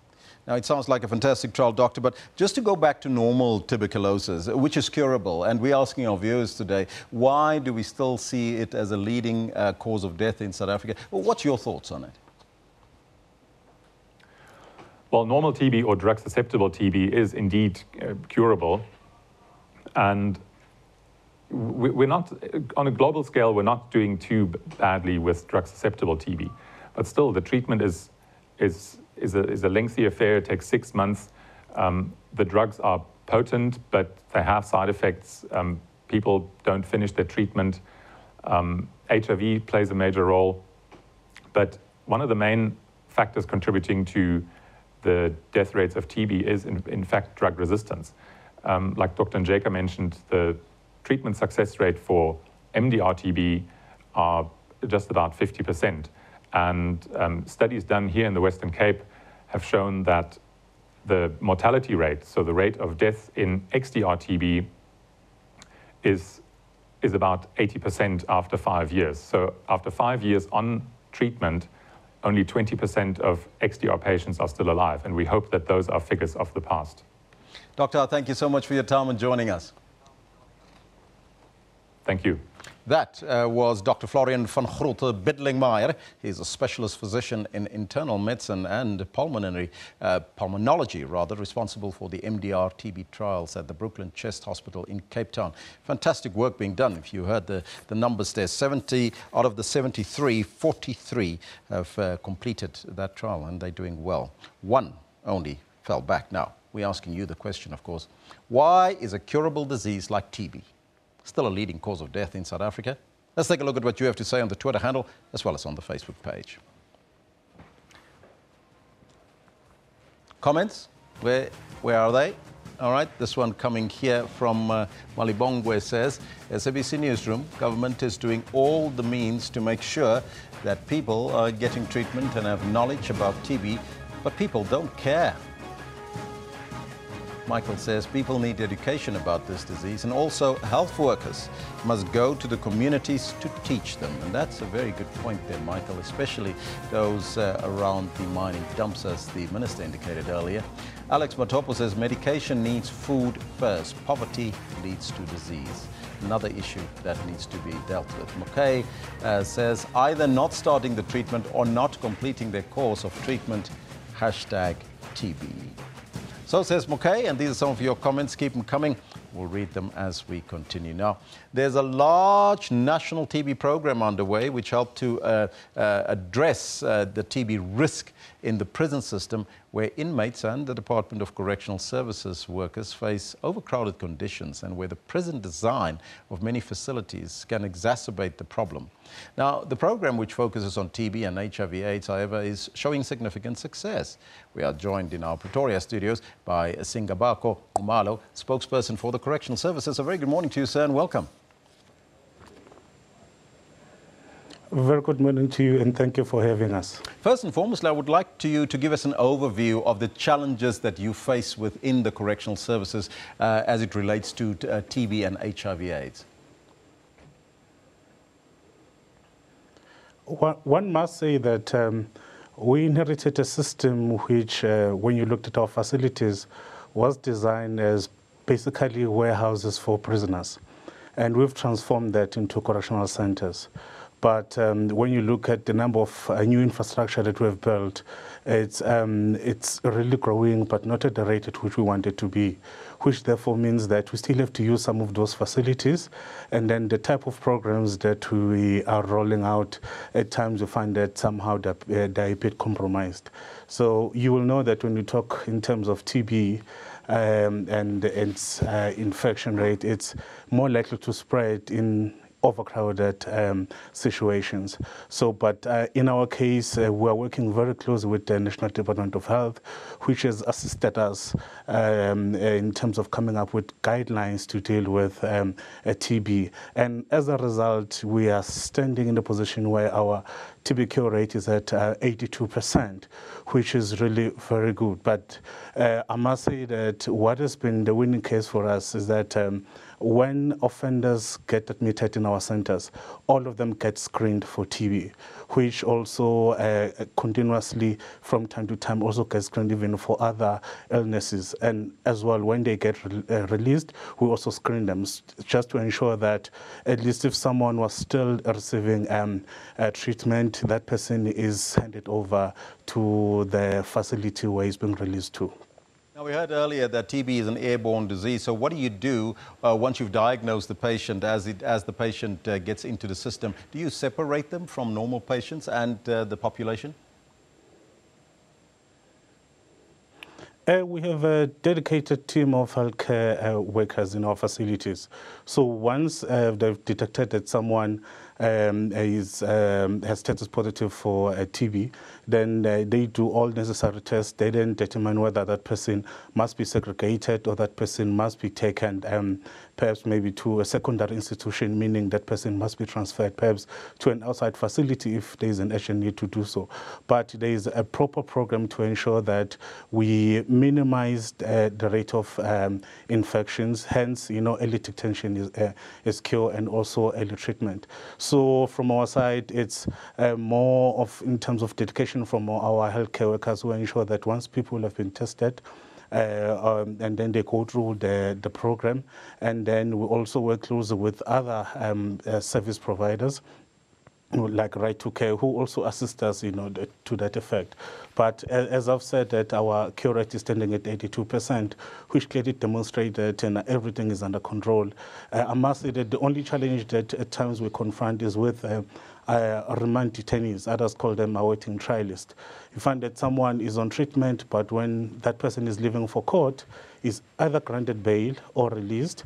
That person will not even come back to collect his medication or the file, and that person will disappear from the system. And tracing such people becomes a bit of a challenge. So that's the only area, but it is not something which is really in a catastrophic manner, something which is also manageable. But I can safely say that we are winning the battle. Mm-hmm. Now, you've mentioned earlier, Mr. Nomalo, a very impressive figure, 82% of treatment, of the treatment rate that you have within the prison system. But do you find that there's a correlation between TB, STIs, and HIV within the prison system, though? You'll be amazed to learn that 99.14% of inmates in our centers have tested for HIV and also even other illnesses, which because we use different methods, their peers also assist us to that effect, because you know that people with TB are, when you're HIV positive, the likelihood is that, you will also contract TB, although it's not, always the case. But because the intention is to ensure that when we give you treatment, it's, it's balanced. It will not help us to give you treatment for TB when in actual fact we are not treating the HIV virus. So what we do, we then, this program is combined together, which is TB and HIV/AIDS. So to ensure that the type of a program where we enroll one person who has tested positive for both, then can be, inducted through and then can be monitored throughout the process. And the type of other interventions that we do throughout the process also assist us to make it a point that at least the virus, is compressed, to make it a point that, this person is not prone to even infect, other inmates inside our centers. So these are just some of the methods that we use. Mm-hmm. So it's very impressive, as I said earlier, 82% of treatment. And I mean, if we look at the entire system, are you then suggesting that you do not have a problem with TB or HIV within the prison system? Remember, inmates come from communities. And you will know the TB rates, within the society, which is quite high. And many people actually are not even aware that, they have TB in their system because some of them hardly even check. So hence, the screening is important. So you find that inmate who's coming to our center, one is not even aware that he's got TB. One is not even aware that, he's HIV positive. So, and then we screen. So we inherit, people who already, some of them are, are HIV positive, also with TB. So, but for us is to make it a point that we make treatment available. It's a mandate on our part, but also we also ensure that life for those offenders is respected. So, the sooner we start them with the treatment, the sooner we guide them through the process, the better for us. Also to ensure that even those who are within the system who are not HIV positive, do not have TB, are not easily infected. So yes, we do have offenders who are HIV positive with TB, but it doesn't necessarily mean that and then the risk of them infecting others is really high. Mr. Ngumalo, I thank you so much for your time and good luck with the project. Thank you very much. That was Singabako Ngumalo. He's a spokesperson for the Correctional Services, giving us some good news there. Dire picture was painted before in terms of overcrowding and so forth, but they're dealing with this issue of TB and HIV internally. Right now, it's over to Kendall Makamate with your sports news.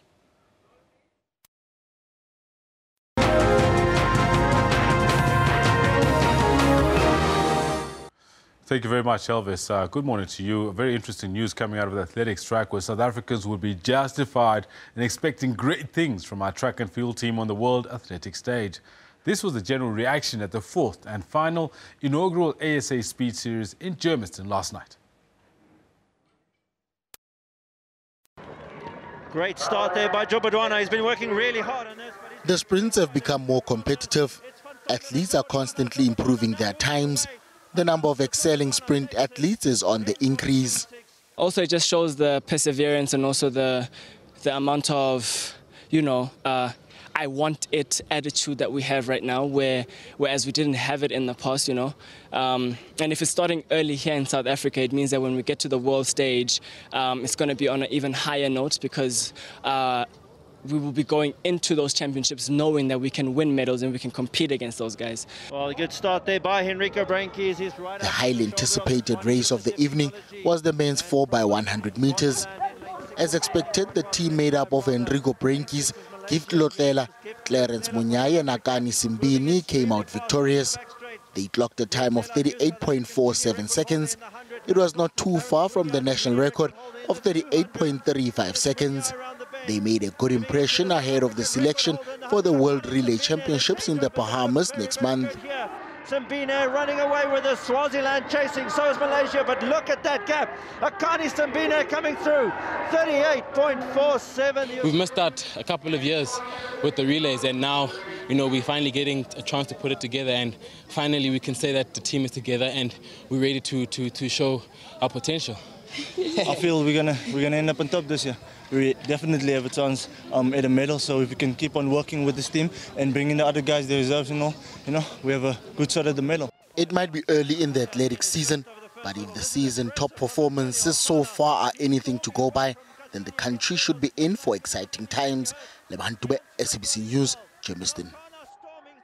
Just a quick reminder that, of course, the world record sits in the 36 seconds, and that wasn't 38.47. But you remember that Tandoroto, no Wade van Niekerk, the other two sub-10s were not running. So 36 is something that South Africans can definitely aspire to. Now, moving on to other sporting news, Manchester City forward Sergio Aguero has been reinstated to Argentina's attack, and Marcos Rojo will stand in for the suspended Ramiro Funes Mori in the crucial 2018 World Cup qualifier against Chile at El Estadio Monumental in Núñez, Buenos Aires on Friday morning, South African time. Said team coach Edgardo Bausa held a news conference on Wednesday and confirmed the lineup, expressing confidence in his team. Manchester City's Aguero gets his chance as Juventus forward Paulo Dybala is nursing a leg injury. Aguero will join Lionel Messi, Angel Di Maria and Gonzalo Higuain in a four-pronged attack in the team Bausa named on Wednesday. Aguero was on the bench for Argentina's last two qualifiers, a 3-0 defeat away to Brazil and a 3-0 win at home against Colombia in November, while Rojo had been dropped altogether. If they beat fourth-placed Chile, they will move into the top four in their group, who all qualify automatically. El Kun está pasando un muy buen momento, ha recuperado su nivel. El Kun, Sergio, he's in a good moment. He has recovered his level of play and his place in the team. And I think that alongside Messi, Higuain and Di Maria, they can create an attacking team with a real destabilizing effect. This is not guesswork. I simply see Aguero as being better than many others. Muy desequilibrante. The United Arab Emirates and Japan have been preparing for their crucial World Cup qualifier. Japan are second in Group B after their first 5 matches as they look to reach their 6th World Cup tournament. The UAE are fourth, knowing a win will take them above their opponents with 4 matches still to be played. What we think about is only how to do our best, regardless about what the result comes. But usually the result comes with a hard worker. We only think about to work hard and do our best in the field, regardless of what condition we have at this moment. This is a very important match for both teams. Definitely the two teams want to win, but it's a tough game for the Japanese team and the Emirates team. We came here to win. Meanwhile, Ivory Coast unveiled Marc Wilmots as their new coach at a press conference in Abidjan on Wednesday.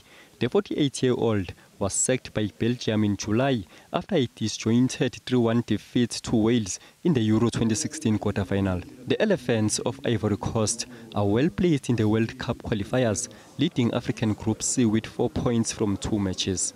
Mduduzi Ndlovu, SABC News.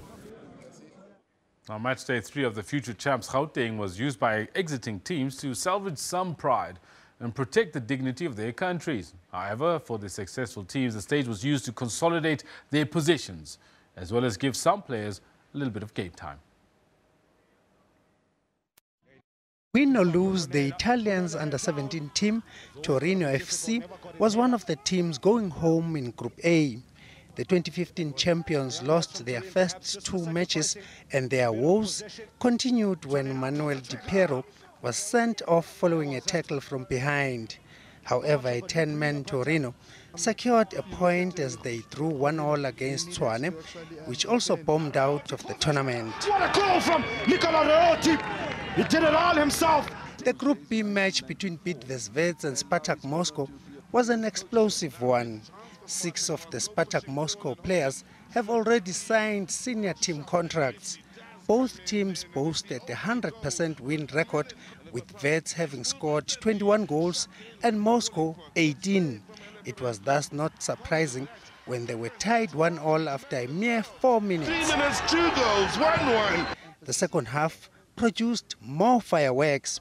The Russians changed tactics and played high and long balls. Vets played short passes and played as a unit. In the end, the students knocked out the Russians, winning the match 3-2 to advance to the semi-finals. Tembashiba, SABC News. Come from behind twice and they grab the lead for the first time in a 5-goal thriller with seconds remaining. And of course, tomorrow I'll be chatting to Phil Mukhodi and Ray Whelan from the Gauteng future champions to talk about what's planned for the weekend when they do the finals. Now, Switzerland's Christoph Sauser and his Czech teammate Jaroslav Kulaviev won the third stage of the Absa Cape Epic mountain bike race in the Western Cape. The pair have now reduced the advantage of the overall leaders, Manuel Fumic and Enrica Mancini of Team Cannondale Factory Racing XC, to just 1 minute and 20 seconds. The 78-kilometre third stage through Greyton was the shortest of the stages in the race so far. Riders followed a country meander through Bereaville and Genadendal before they hit a series of climbs, including Mad Dog Bite, Zigzag and UFO. Sosa and Kulhavi, who also claimed the honours in yesterday's second stage, braved the sharp rocks and the ragged 1,620 metres of climbing. Riding for Team Investec Songo Specialized, they were aggressive on the climbs, with the decisive one coming on the final climb, UFO. They crossed the finish line in 3 hours, 3 minutes and 46 seconds. The pair now trail overall leaders Fumic and Avancini by 1 minute and 20 seconds. Germany's Fumic and Brazil's Avancini finished in 4th place. In the women's race, it was a battle between the leading ladies. Germany's Sabine Spitz and South Africa's Robin de Groot just edged out overall leaders Esther Soos and Jenny Steenhag by 0.2 of a second to win in a time of 3 hours, 41 minutes and 20 seconds. Spitz and de Groot now trail Swiss Soos and Sweet Steenhag by less than 9 seconds. Samantha Mari, SABC News. Now, the Proteas may be without wicketkeeper batsman Quinton de Kock for the third and decisive test against New Zealand. De Kock injured his right index finger during his second test in Wellington, with subsequent scans revealing an injury to the tendon. The 24-year-old will undergo a late fitness test tomorrow to determine his availability for the match, which begins on Saturday. If de Kock is able to bat pain-free with extra strapping, he will play in Hamilton. But even if he participates in the match, his availability for the IPL is in doubt. De Kock will need between 4 to 6 weeks to completely recover. Team Dr. Mohamed Musaji said that if de Kock doesn't have the 4 to 6 weeks recovery time, further activity could aggravate the injury and could even jeopardize his participation in the upcoming ICC Champions Trophy and the full tour to England. South Africa lead the 3-match series 1-0 after the first test was drawn and washed out, and South Africa trounced the host by 8 wickets in the second match. Now to golf, where an emotional Jason Day abruptly pulled out of his opening match at the WGC Dell Match Play on the first day to be with his mother, who's been diagnosed with lung cancer and is having surgery tomorrow. Day did not say how long he'd be gone away from the game or whether he would be at the April 6-9 Masters. Meanwhile, Dustin Johnson won the first 3 holes and was 5 up after 9 holes and steamrolled Webb Simpson 5-3. Rory McIlroy and Jordan Spieth were surprise losers in their first round-robin matches at Austin Country Club. McIlroy, who reached last year's semi-finals, fell 2-1 to Dane Soren Kjeldsen, while Japan's Hideto Tanihara, making his first appearance at the tournament, routed Jordan Spieth 4-2. Japan's Hideki Matsuyama and US Ryder Cup captain Jim Furyk halved, while Brooks Koepka was lights out with a putter in a 6-5 trouncing of fellow American Kevin Kisner.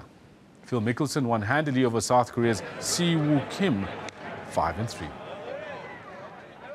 And that's where we'll leave it for now. We'll be back at the top of the hour. In fact, that's in just under 2 minutes' time. We'll be back with more news, more headlines. You are watching Newsroom, and I'm Kendall Makhamate.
It's 1100 hours Central Africa time. It's the final hour here in the newsroom. I'm Elvis Preslin. And I'm Kendall Makhamat.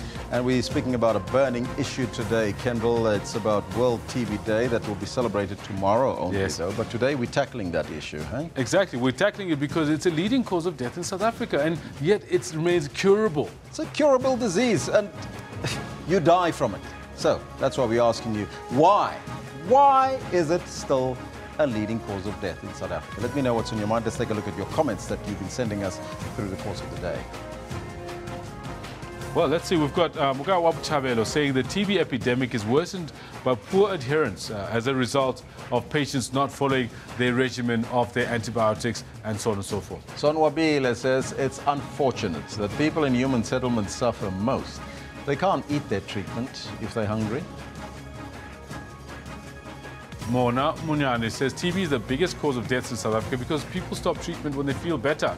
This causes drug resistance. That's exactly it, Mona. Those are some of the comments coming through. Keep them coming. We'll read them as we continue. But we're also conducting a poll on the terror attacks that's currently happening in London yesterday, as well as Abuja in Nigeria. So we're asking you, do you perhaps see that there's more headlines and sort of focus on terror attacks in Europe than in Africa, Kendall? Yes, out in Maiduguri, Nigeria, northeastern Nigeria, there were attacks yesterday. Lots of people killed, 15,000 since Boko Haram started their terror campaign some 8 years ago. Is there more focus on terror attacks in Europe than in Africa is our question to you. And 89% are saying yes. 11% are saying no. So keep them coming and let's see what you have to say about that. This one coming from Marvin says the attacks. What attacks? Just 2 people. We get that number every second, man. Of course, talking about what happened out in London. DVP Musi Mkhutlane says Africans should work on their own mess and bolster robust local media. Absolutely, Musi. That's what we're trying to do right here at SABC News. Maddie A says, seems it's becoming accepted by some that the terror attacks happen in Africa, but they're shocked when it happens to the rest of the world. Too true. Those are some of your comments. Keep them coming. But right now, let's take a look at your news headlines.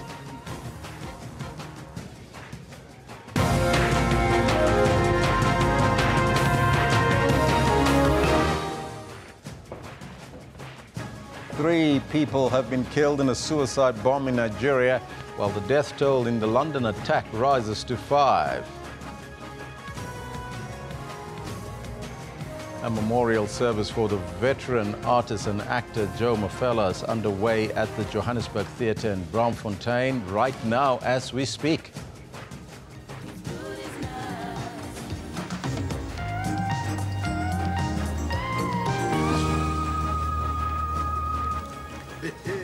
We'll take you live to the event in a short while. Now, the Minister of Water and Sanitation, Mvula Mokonyane, has urged global leaders to assist with water management at the Water Summit in Durban.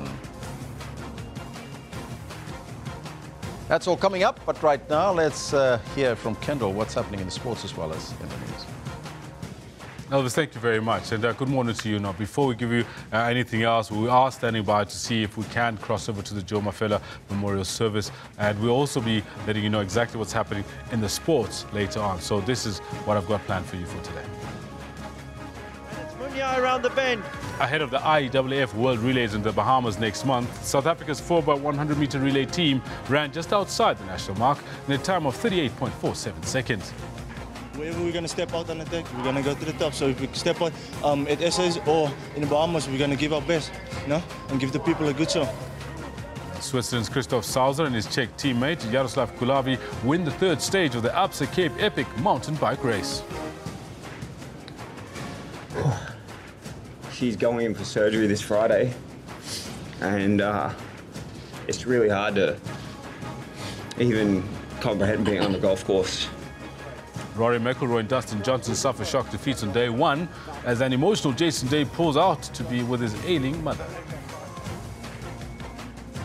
We'll bring this to you later on, should we get to the sports bulletin. For now, top of our stories, at least 8 people have been killed in deadly multiple suicide blasts along a highway in Maiduguri in northeastern Nigeria.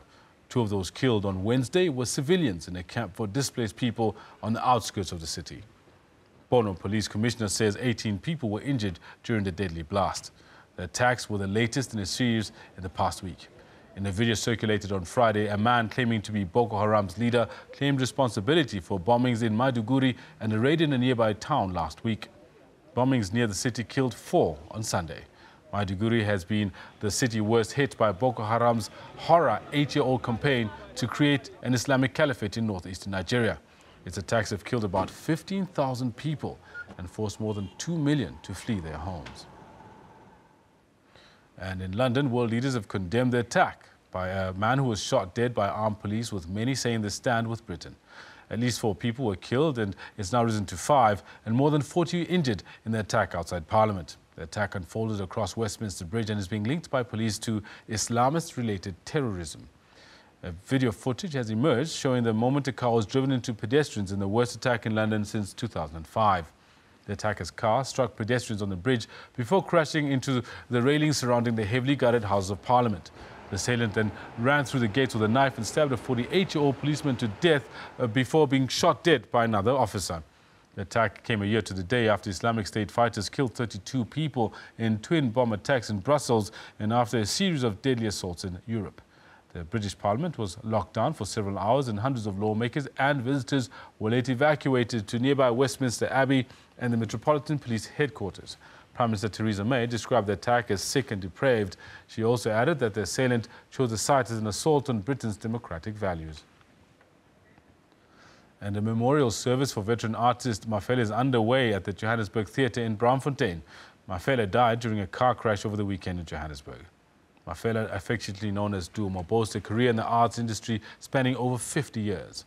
His TV career took off in the 1980s with a starring role in the Zulu language sitcom Scoot is Nice.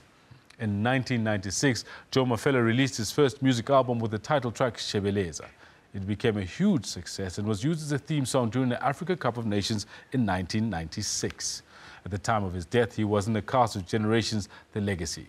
The award-winning artist is survived by his wife, 4 children and 6 grandchildren. Let's go there live.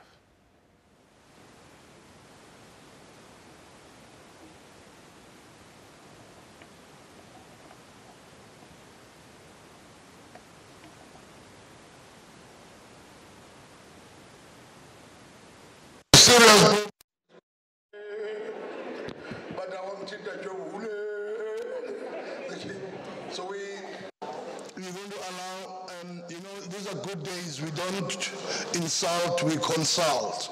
So please, when the family comes through, can we give them the dignity and the decency and the respect and maybe stand up, and then as they settle down, we then join them. Agreed? Agreed? Meeting agreed? I know about meeting agreed. Somebody will advise me when the family comes through, so that I ask all of us to do as we agreed. And if you're not a member of the family, ungathatha my chance, because as full pork. Yeah, themselves made their way to the Joburg Theatre to say their goodbyes and share in their memories of the iconic actor Joe Mafele.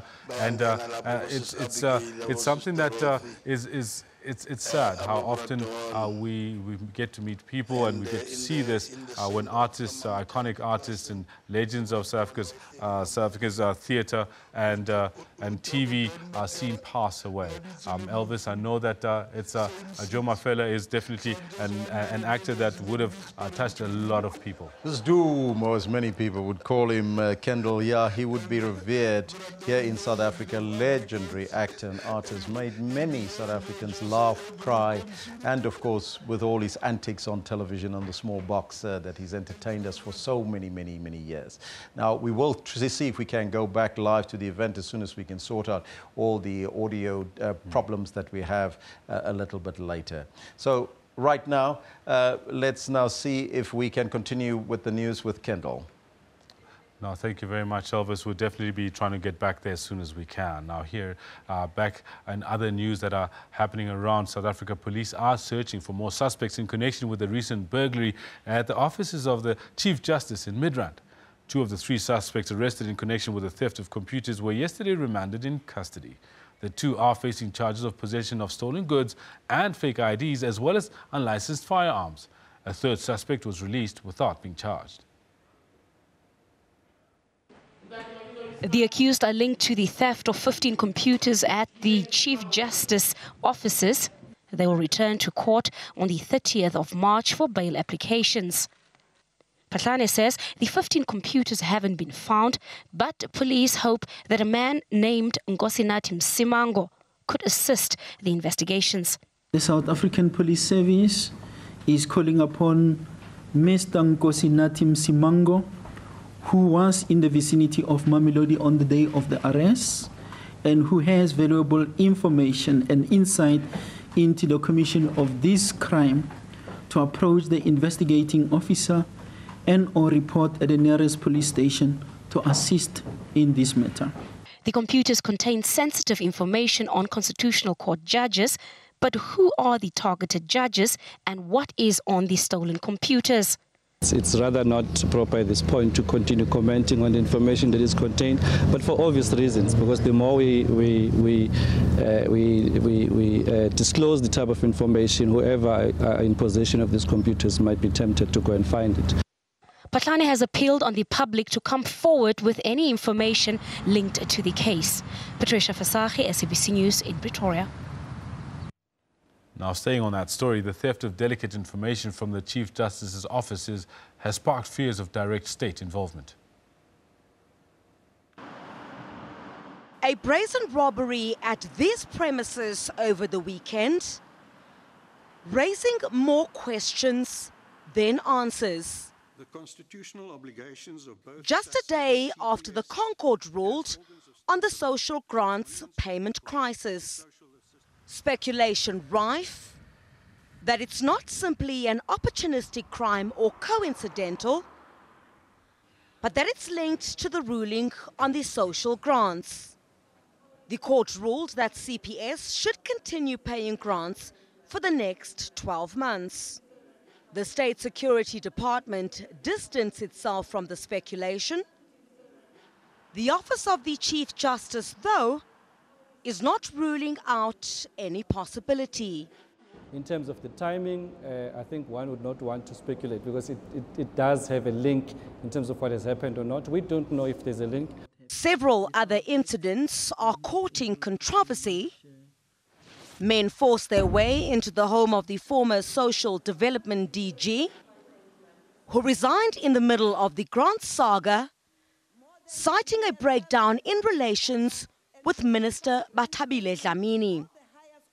My gut feeling is saying that I'm being intimidated because these guys had ample time to steal something and they did not steal anything. It also emerged that an attempt was made to enter the home of the SASSA CEO Thokozani Magwaza, and a black sash lawyer in the SASSA case had his phone stolen. Parents' conclusion is that this is intended to intimidate our judicial system. SABC News requested an interview with the Justice Ministry on the perceived links between the attacks and the social grants Concord ruling, but we were told it is no longer commenting on the issue. Criselda Lewis, SABC News in Johannesburg. Stumo is gone.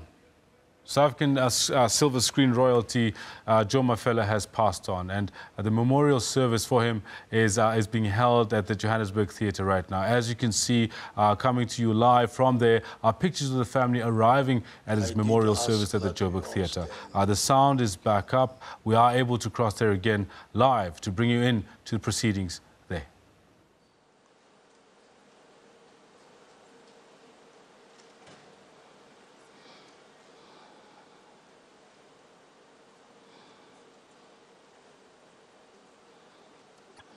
As soon as they settle down, bantwana bam nizawushaya enye.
Can we ask all of us to stand and as we start the proceedings with a prayer?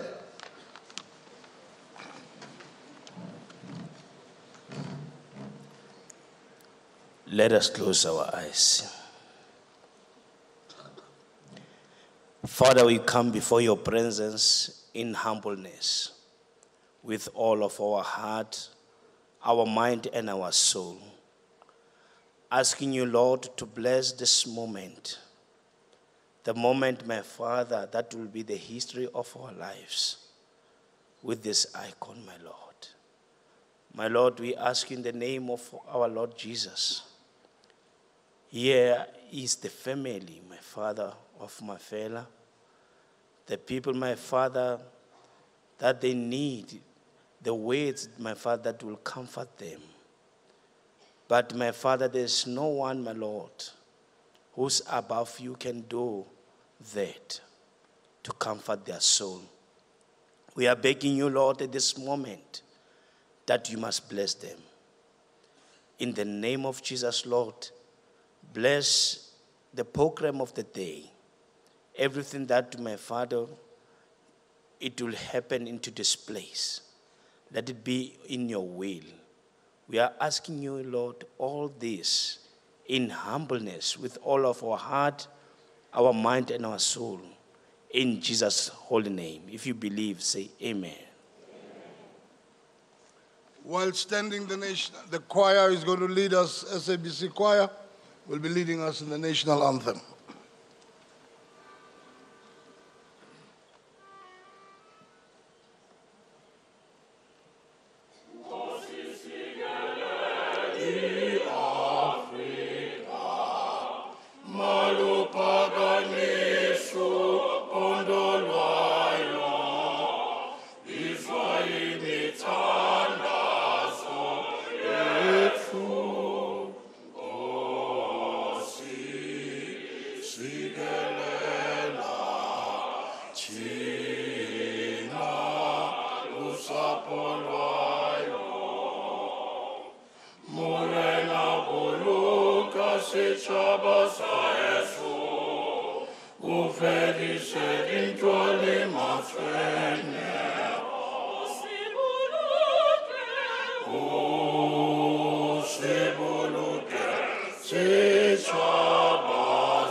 South Africa.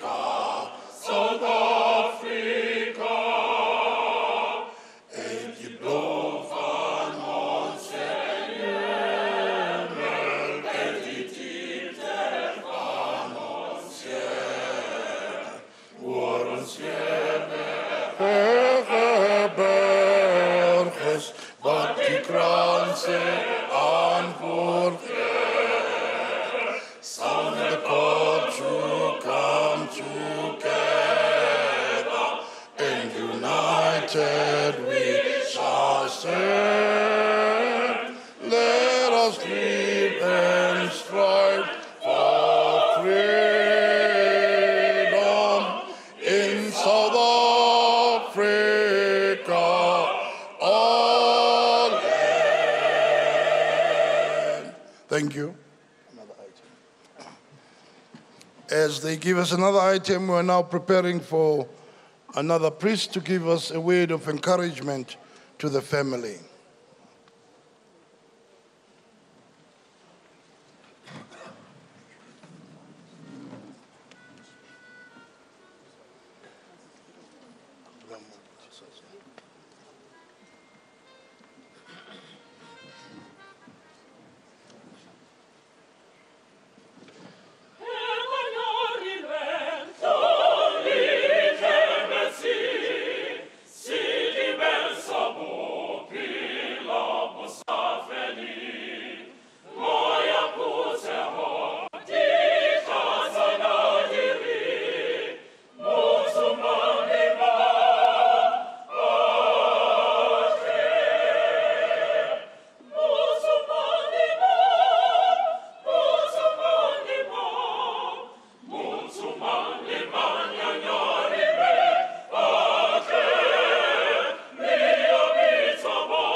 Let me greet you,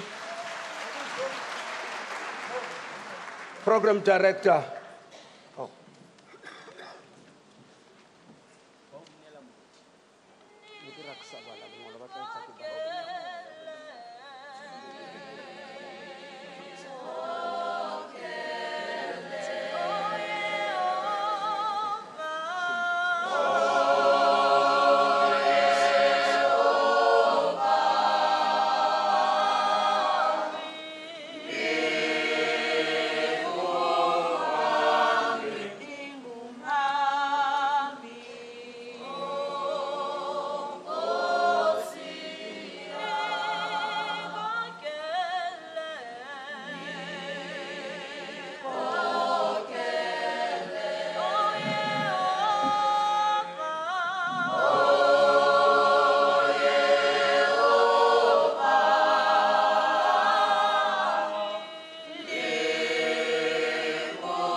Program Director,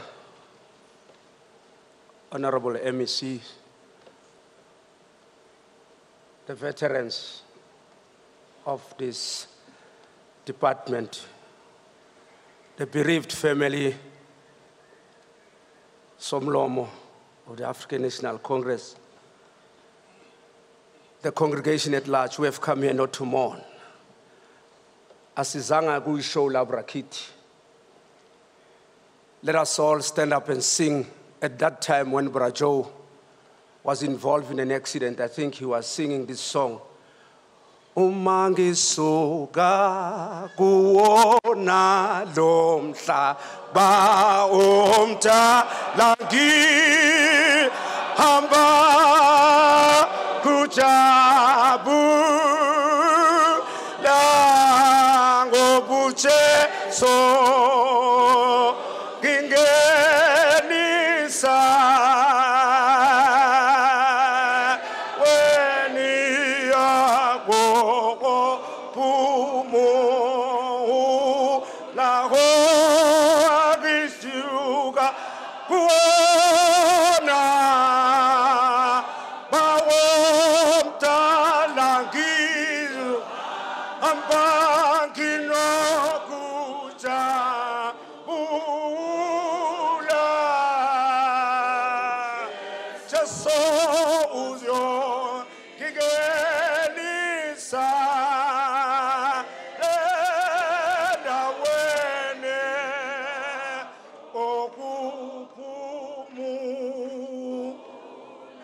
I know, my Redeemer, you are alive.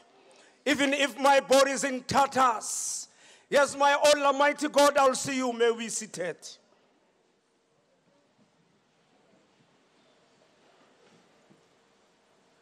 Just a short script of Program Director dedicated to Brajo Mafela. I'm trying to get a picture immediately after he was bumped by this car. I think he had to somehow keep quiet and close his eyes. Then the word of the Almighty God, Revelation chapter 4, verse 1 and 2, dedicated to Brajo. This is probably what he said after he opened his eyes. After this, I looked, and there before me was a door standing open in heaven. And the voice I first heard speaking to me like a trumpet said, "Come up here, and I will show you what must take place after this." At once I was in the spirit, and there before me was a throne in heaven with someone sitting on it. And the one who sat there in the appearance of jasper and carnelia, a rainbow resembling an emerald encircled the throne. Amen. Amen. Amen.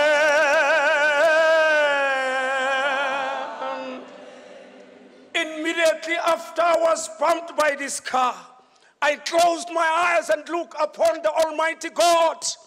And what I saw, it was a heaven open saying to Joe Mafela, "Come and rest. You have run your race.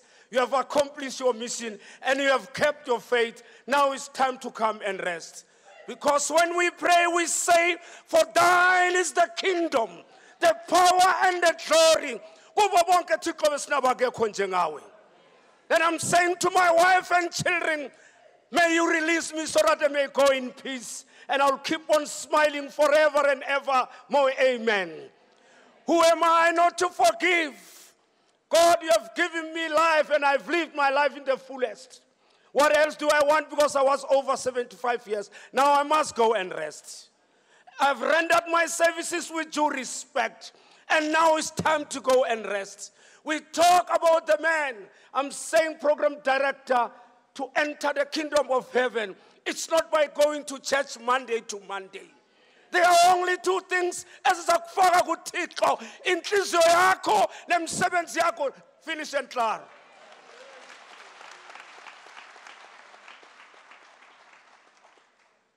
Uthi umfoka Mafela kana ka nyorelwa butle, ka tsotswa ke batla, ka tsielwa ke ntho tsohle until Jesu o nampona.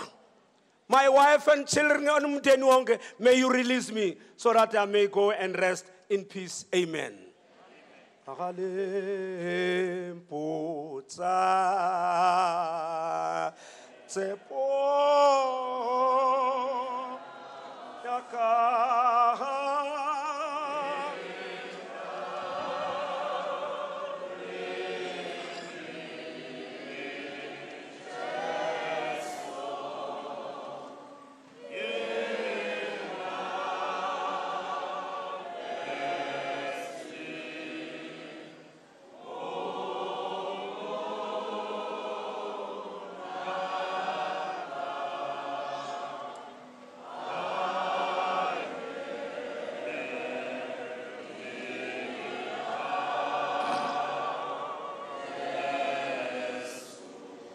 Thank you very much, Muruti. I would encourage the corporate giants that are here to engage you, to look at the possibility of having an assembly before a company kaluk sebenz, because you are able to save their time. Actually, I get excited because I've got quite a good relation with many of them. Now, abafundisi banalento yokuchinjwa, going from one place to the other. They call it an itinerant ministry. So this one, at Kronstadt Mauke, at least Alexander, not far from where Brajo was staying. The first thing he must do, they normally get changed around December. They travel to the new post, Kabodi 20-something December. So in January, he needs a post office. The third week of January, he's going to do business of the church. And he's going to do it at a post office. And so, Anta Batamo, one of these boys, Batalamatais, we are Babu's Banabaka. Which side is the way to the to the post office? No, down 2nd, Dala, 10 left, corner, 4th Avenue, on your left, that's the post office. We are here. One matter. With a business, he remembers. He must go and thank those fellows. He goes back to them and says,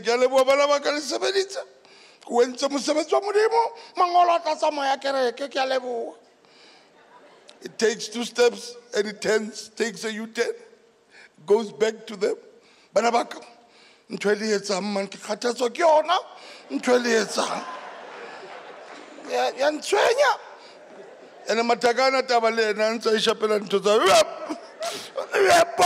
know, when our friends are coughing voluntarily, yeah, pop.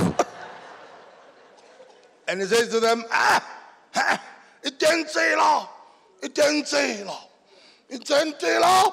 It didn't say law. Give out all about that say law. Where's Shaila? Up. I don't got to tell him, Rutimanu Palo, Giaposo, Yamudimutaka.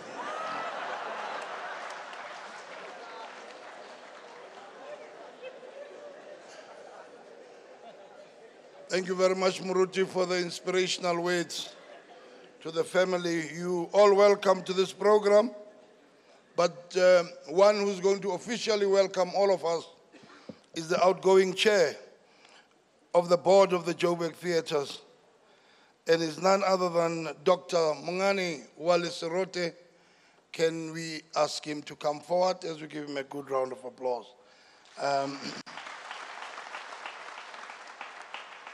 This is probably his last official duty. I'm blessed to be here with him. Give him a good round of applause.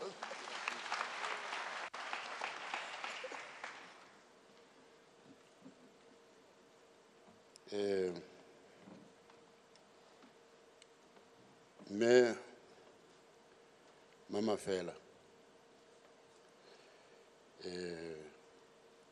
Hape ke tlhompha le MEC o leng teng. Mene ke re ha o ka lebella go morago kwa, what you will feel behind you is utter love utter love and a loss of respect. That respect will come to you via Brajo. So, kere ka mantswe ao o tshedisege. Wena, ba leloko la gago, the immediate family, the extended family, le ba botlhe ba ba leng teng mo. It is most appropriate that management of this theater thought that the last respects to Joe as an icon must be in this theater, which is named after an icon. It is most appropriate. And I think from the management, it means love, it means respect, it means acknowledgement of the work that Brajo has done. As the program director has said, we had been here for many years trying to fix this thing so that the majority of the people of this country who in the past were not allowed to come into this place must come as you have today in large numbers and own this space. But I'm sure Brajo would be very, very happy if all of us said, after this, we'll watch all the timetables and advertisements about this place and know that this is where a lot of things must be said about our country through theater. It's not only this theater. This is now called the Johannesburg theaters, including the Soweto Theater and the Roodepoort Theater. Please make it your business to show respect to Brajo that you'll attend the shows of these theaters. Mewe, it would be amiss of us to think that you'd not be hurt. You are hurt. Your lifetime companion has left. But ka setso, le ga a tsamaile yana, ga a tsamaya o teng. You can still talk to him. You can still complain to him. You can still ask him to give the love that he used to give. With those words, let me welcome everybody who's here and acknowledge the respect that you have shown, not only to Brajo, but to his family. Also, the love that you are giving. You know, today is a weekday, and people felt we should leave everything that we had been doing, or we were going to do, to come here. But also, as I said, we're most thankful that the CEO and management of the Joburg theaters felt and agreed with themselves that you should be here. Thank you very much. Merci disech.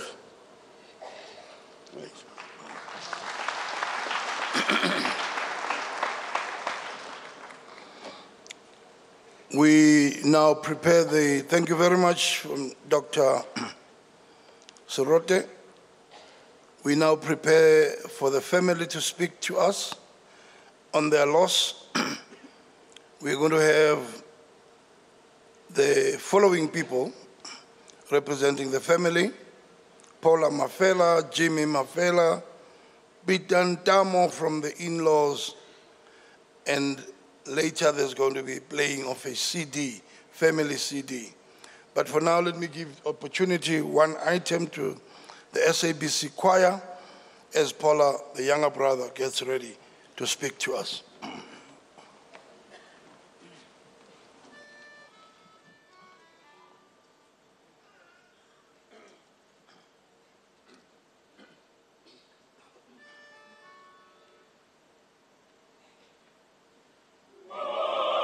Senza matanza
Hold it just there, Mr. Conductor.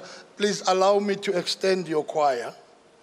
Can I ask all of us, as they do just that last bit, kahamba hamba gahle, please join in and let's stand up, just that part. Please, let's join in there. And I want to hear those altos and tenors and the tenors, zase push. I want to hear those. Just that part, Mr. Conductor. Thank you.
very much. That's how Brajo would have loved it. Thank you very much. Thank you very much. We now invite the brother to talk to us. Kabadengen.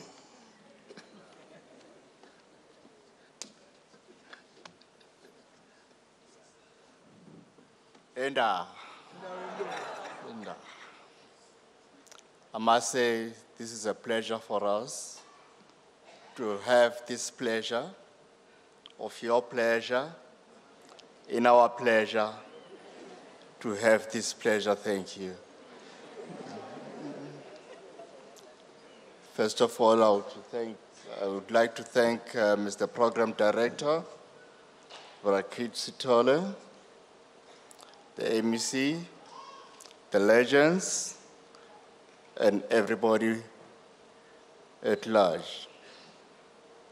We have come here to celebrate the life of my brother, my father, my friend.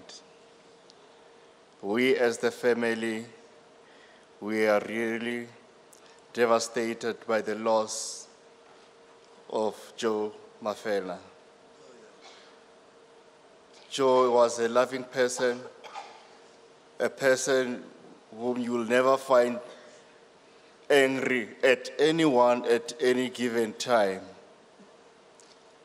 He was always jolly to everyone. That's why right now, I personally, I don't know, because I was always with him. We used to travel together. Overseas, we traveled together since for the 82s. Even going to our homeland in Venda, he would never travel alone without me. I remember someone said, you guys, you are giving us a worry because if anything happened, you will be two on the road. But most unfortunately, or fortunately for me, I wasn't with him, he was alone. So in that, we just pray to God to guide us further, since our leader in the family is no more there. I'll also pray for myself that God should give me strength to go forward and lead the family furthermore. Thank you.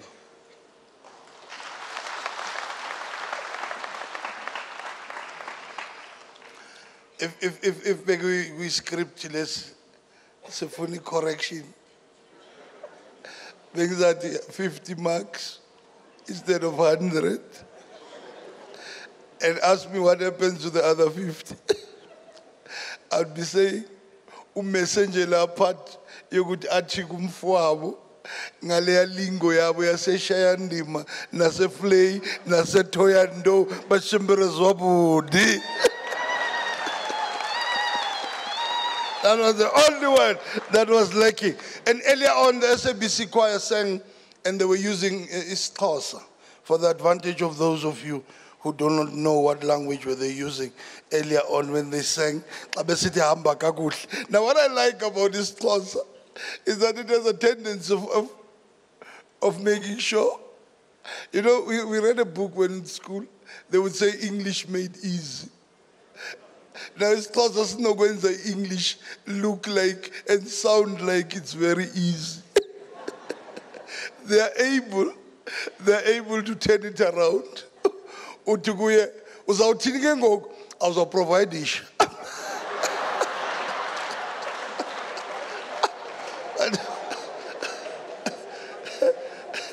And don't mess up with him or her, because the next thing is that uyandiqhela zakusuwisha.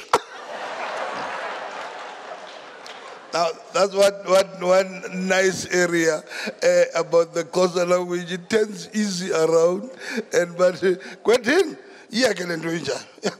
Yeah, you're spoilish. That's one area where, like, these guys, bomngushu. The national menu is one, umngush, and the only barometer, unembojina.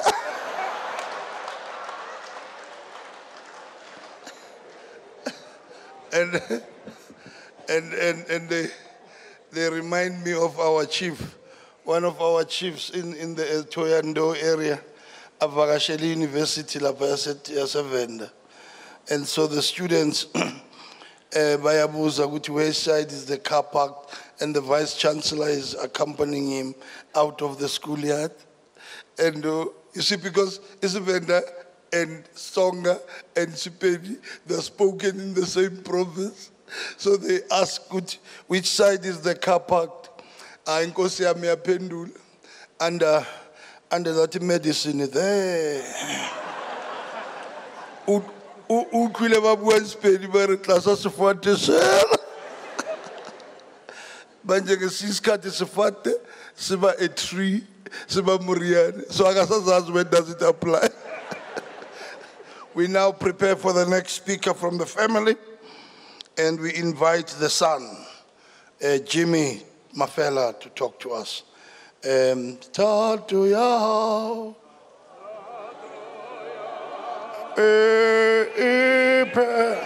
open, manabaru.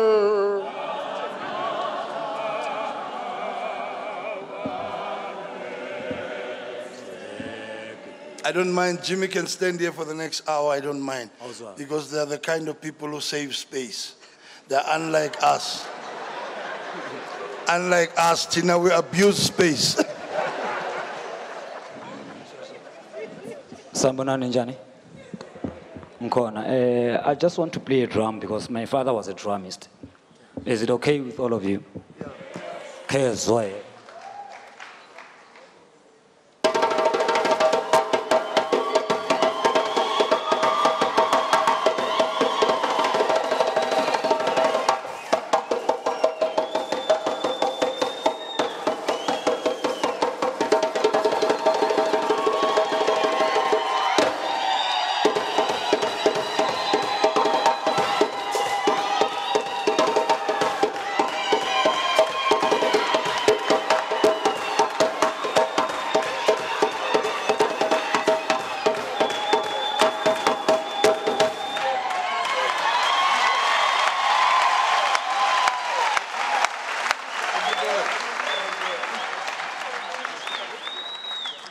There was Joe Mafela. He was not an actor, he was a drummist. And yeah, sure, no. It's a tough day. Ngizokhulumela abantwana abasedlazini ukuthi my father had love. Lo muntu nakanothando. You know, everything he did, he has never been jealous for anybody. He had never had issues with any human being. So I think he just had a lot of wisdom, you know. And that's what brought ukuthi athandwe abantu abaningi. And ukuya ngami, everybody here is family, you know. Even people who are far, Durban, Botswana, Lesotho. So, okay, ngiphelele umoya because I was eating the djembe with all the energy. My father, he took us overseas, all of us, from the age of 5. He took us everywhere. Me and my sister, we enjoyed traveling the world. Nesigida. So that's where my father's career started. Awomzumba. Yabo. And umpo nukusase yimi nompo. We used to travel a lot. And my father was a comedian. Marine humor. Eyamampela. Uzobhula belungu laphana eMaSpain. Sihlezi sithu. My father will appear on newspapers overseas.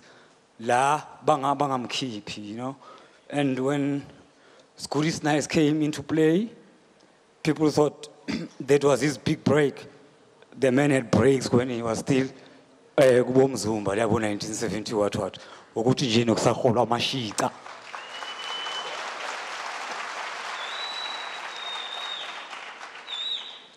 I love him because my father taught me wisdom. And I think la akhona umile nje la. Usokora hayi babudzeni mfana babudzeni. Yeah, ufindi Jimmy mafera dawo la chini chanyanga phunga chena. Mwana wabo Josias mafera dawo. Kezo. And my mother, she's a very humble person.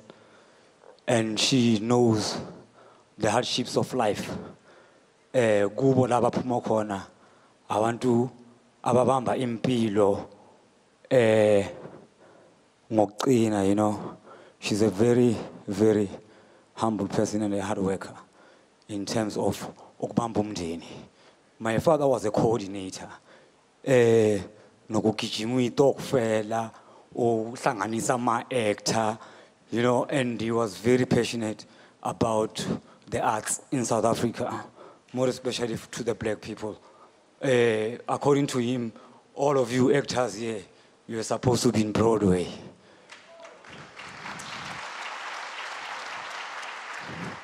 So this goes to everybody who's in the arts. It's not about driving a Mercedes-Benz.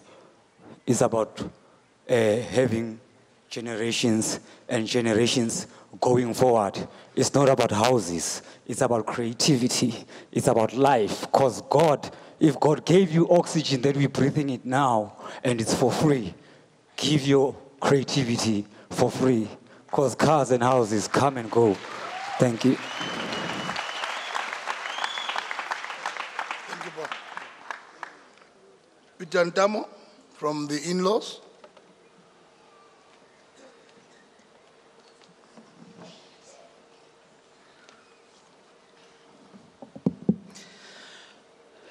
Dumelang bagaetsho. Rona re itsitse Brajo Abujo in the early 70s.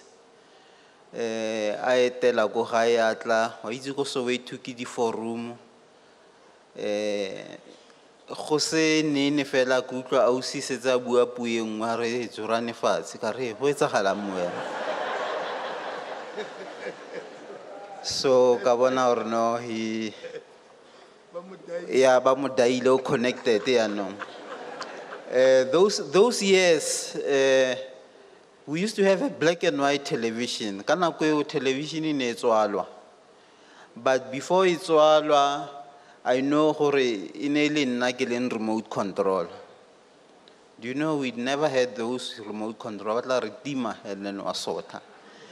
Those were the years, and it was exciting to know Brajo those years before fame and fortune and other things. So we know him from Tukaaf. And I hear the expression here, say long on generation or at the waiti komotso waiti. And I know hore koleko khai ausi wa kausi mosela ona le hore waiti waiti banaba waiti meisi utlhokometse jo waiti waiti eni ke mogopotse yang vela ha satle. And perhaps that expression died into Correlia died into Brajo, and then he found himself expressing it. Brajo o nyaletse ba gantamu ke ba khatla sidibela molelo se a sha se a tshologa morula o khote kholo ya re go sha bana ba sefatana sa moruleng khabo mokhatla e ja boreko. Rona be re nna ditlogolo tsa bo moletsane phiring tsa ra boroko. And what is exciting gore Brajo wanted to know every part of the family. He wanted to permeate into everything. He was gifted in human relation skills. You know, people sometimes they grow up and they grow old, but they never grow wide. And growing wide is your relationship with people. He knew how to relate. every time and then, o tla re no re yaneng ko Ramatlabama ko Mafikeng ko re tswang teng. Every time and then re yaneng ko Lesotho ko re you are just warm. We just want to appreciate gore ba ga Mafela ba ne ba re file sware, our brother, our sister who will always be there for us. Ke rata ho bua ka mafoko a ke re we saw what you call simplicity in him. Le ha o sena tšhelete, you want to buy him something, you don't feel guilty because you buy something simple and you cook something simple. O tla dira morogo le ting ya mabele. He was just embracing everything. We enjoyed that simplicity. And he was able to give us a hearing. O itse motho le ha le mo maemong a wa re mamela re sware man khale o sa bona le sware man go diragalang go berekang teng. And you listen. We will talk more because on my side I major on spiritual platforms, spiritual things. I share the word of God. And we will share and he will listen, he will give his point of view. The last time we had a quality time with him is when we were together with the family and then we embraced each other. Ke gopola that prayer that we prayed together when the pastor was leading us. He said, pray that Jesus should be at the driving seat of our lives. Pray that Jesus should control our going, our coming. Pray that Jesus should be in charge.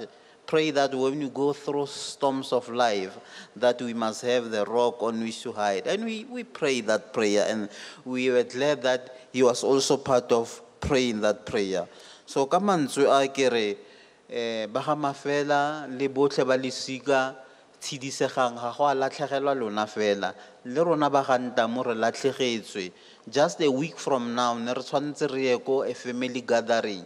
And he was pushing it. Brajo hangata di family gathering wa dirata. So he'll push it mar roetsaneng something ko Ramatlabama mar. Roetsaneng something ko guys. So we will miss the motivation behind family gathering.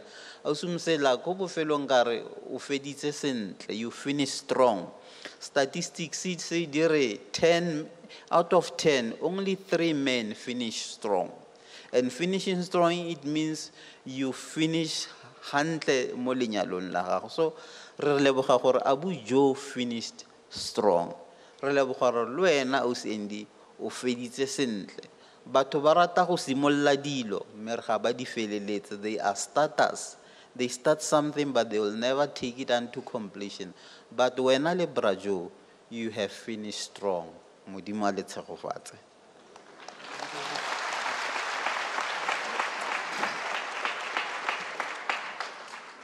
We are about to play the family CD, and I hope it will be the one that all of us are kind of related to or know Brajo ngayo. Wayengichaza kabi ngeCongo. Wayengichaza kabi ngeCongo. The other day I was with him at Soweto Theatre, and I was telling him, Brajo, when are you doing the solo again? Congo. And he asked me why. You know, I like it because it accommodates us. Tinabo sondonzim aipangis. 5 kilos an hour. Ishapa siburu achter ons kom ook in die kraal. That's why some of us are good members of Zion. Because Zion abachach, you know. Abatswale mapostol. Mapostol, the pace is too fast, we can't cope. How will it take? We can't feature. Yeah, Tina somebody green and white. Chamazayo. Yeah, as shy as been a coma. Oh, hola yo. Then Coca Moya, Minang in Noche. The family CD.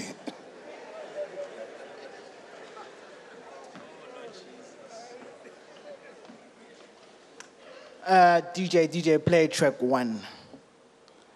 Our corner. Thank you, sir.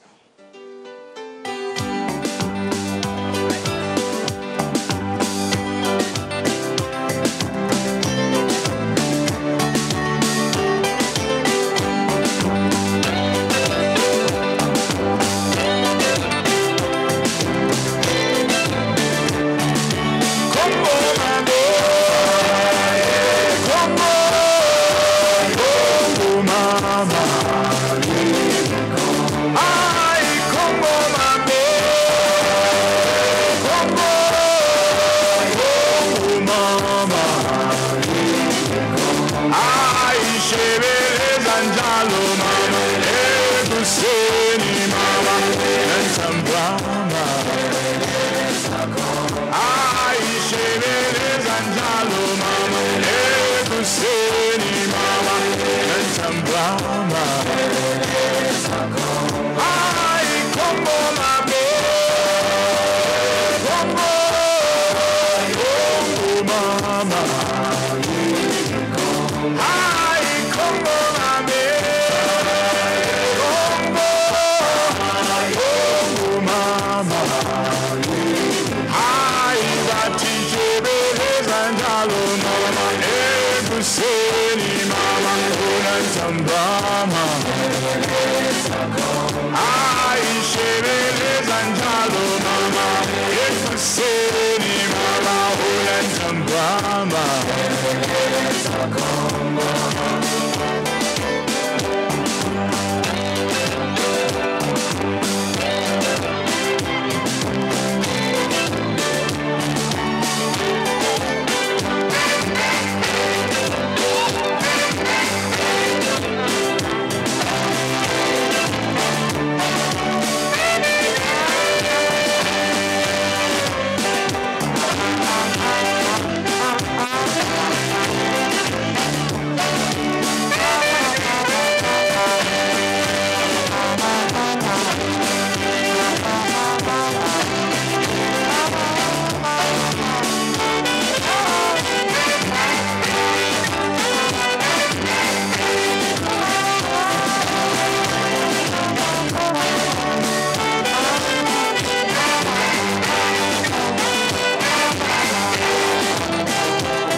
Shebeleza njalo mama ekuseni mama unantambama hayi bathi shebeleza njalo mama ekuseni mama unantambama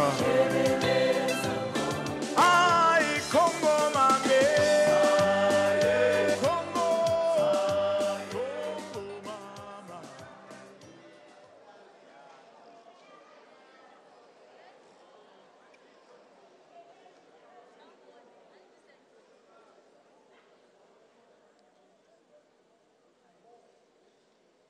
Right, we move to the next scene.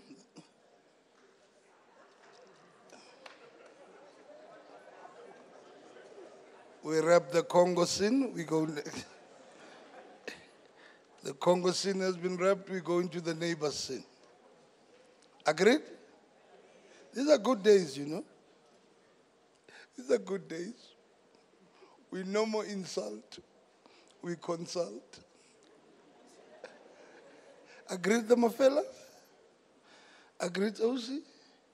Pela, you are the star of the show. Over a joke, niggas the chance to be steering today. Slows check and I right through. And in a slung body chief mon. We acknowledge amongst us leaders of different political parties, among them spokesperson, national spokesperson of the ANC, Mr. Zizikodwa, and I know there are others that I haven't spotted, but because we are proactive in the artistic field, we welcome you wherever you are.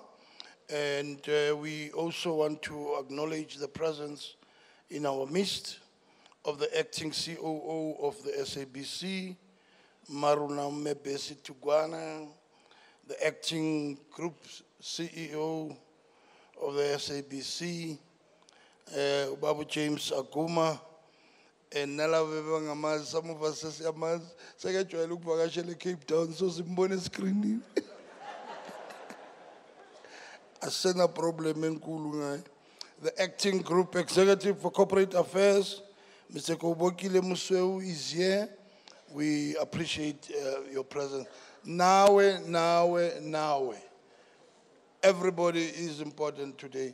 Allow me, Joguchi. You know, in our field, we've got the leads and supporting leads. So appreciate that you are part, this can't happen without you too. Please bear with us. We really appreciate your presence. We are also going to, on Monday, I am told, let me say this right away. Obrajo uthandwe kangaka so much that people felt this must be part 1, an interval, and part 2 memorial is coming on Monday. So that's how people have loved Obrajo. They want to make a duet. And so tell your friends, your neighbors, and others who missed out today, there's part 2 on Monday at the SABC Radio Park, M1 studio. And those of us who have never been there, this is an opportunity, take a 10. And it's starting on Monday, the 27th of March, 1 to 4. 1 to 4. So for those of you who don't know, in this field, we call it call time. The call time is 1 o'clock. And ungatu uphume emsebenzini urasha lapha ngo5 uzahlangana nabo bephuma. So it's 1 to 4 o'clock on Monday. So if those who have missed today, haba kopanele rona ka Mantaha. Re utlwane batswadi ba ka, okay? Now we give time to a neighbor, and the neighbors, all the neighbors, Gabra Joe, from Chawelo right up to Q, are going to be represented by Dr. Sonabile Ndamase. Could you come through, sir? This is your opportunity. And after him, I'm not going to stand up. After him, we're going to give Babu Judge Nchangase an opportunity to speak to us. His item is called The Last Episode from a Friend. The Last Episode from a Friend. This is the person who saw Brajo the last. Amongst all of us, he is the person who saw him the last time.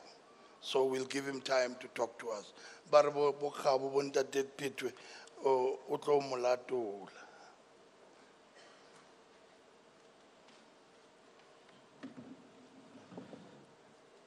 MEC, friends and family, I stand here representing the neighbors.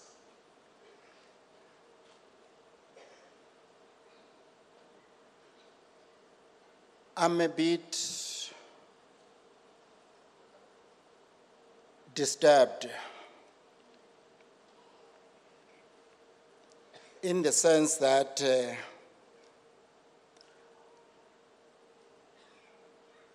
where Baba Joe, Mafela and the family stays, it's only one house away from mine. And at this time, one thing that came to my mind as I was sitting there and as we were having this kind of a chaos, si celebrata ubomi balensizwa. One of the things that came is that how did we meet with Ubaba Joe? It's so funny that when you come into a vicinity where there are people who are already being there, one particular or people that usually introduces us to the family around are kids. In this instance, we came at you where we stay, and our first encounter, not knowing who are our neighbors, but my son happened to run around and ended up at Baba Joe's house. And the unfortunate thing is that he broke itap yakhona. Yakhumbula mama. Now you can imagine what then supposed to happen. Ukothuka kuzisa umntwana, they are bringing the child has broken the tap and you don't know where this family is. Now, to discover the family that just only said, don't worry, we will sort it out. And that was the beginning of our relationship. But knowing Upra Joe on another space, but within the community. Let me again allude on the sense that there were quite a number of committees that were always being arranged as in times of keeping the peace. Baba Joe was one of those people, making the point that he attend those particular meetings in keeping the peace in the street. Also, Baba Joe, I had to meet with him again esikolweni sabantwana because one of my child was also onto the same institution where his child, whereby Baba Joe was serving as one of the school governing body. The funniest thing is that Baba Joe, as you have heard of him here, ngumuntu ozithobile. He never ever took what he does and put it in his shoulder, as some other people do so. He always nasepakuti kasinomsebenzi. He will come in and sneak in and just do the work like any other person and be part of the family. In essence, we shall miss this legendary. We know with the fact that now he has left abantwana bakhe, who then became part of our family as well. And we are quite happy to say you have your extended family, and that family is our family. You know that you've been knocking at our doors. You know everything in our house. We know most of the things in your home. We are saying, qinani, bambelelanani, sesihlale siqinile, apho sihleli khona. In those words we are saying, uNkulunkulu ukhona, nilale ngenxeba, siyayazi into yokuthi akumnandanga. The last part is that it is very interesting, into yokuthi uBaba Joe bengamazi mina into yokuthi is also Venda and the family come from Venda. The way they never speak the language, they keep on speaking Zulu, Sotho, Tswana, and all other languages, but you never heard Baba Joe ati nda.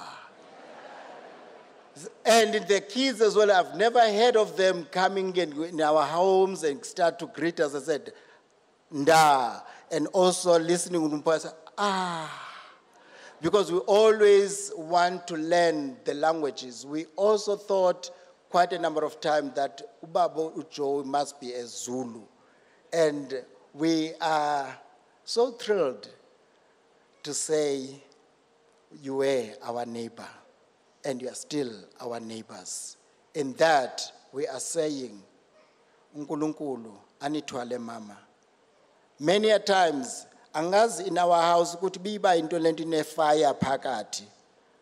Because at the time that abantwana bechisa amaqabi omuthi, uBaba Joe noma ngisengilele ndothuka uBaba Joe selephethe hospital ezoncedisa, and trying to find out how did he know that abantwana bebechisa at the back, and thereafter he saw umsi abaleka azocima umlilo. So that's the kind of the person. In you, my boys, I don't say be your father, I say represent your father. Please pick up the spear, because ubaba selesilahlile. Enkosi.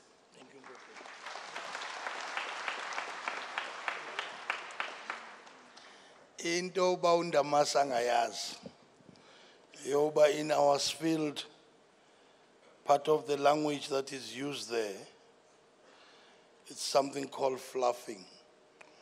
Uba Joe fluffy legacy vendor, I'll replace him da. We were grateful for the kind words. We give time now to Ubabunchanas to give us the reflection on the last minutes, seconds, hours he had no Babu Mafel. Babunchanas, can we allow him to come on stage? And shy one bantwana bam Babunchanas Sunday. A quick one, nenga phone 1001 preparation.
the director of the program.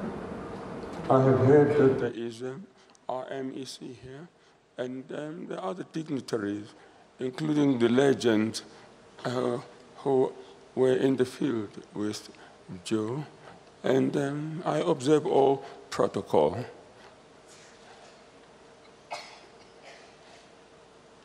It is sad.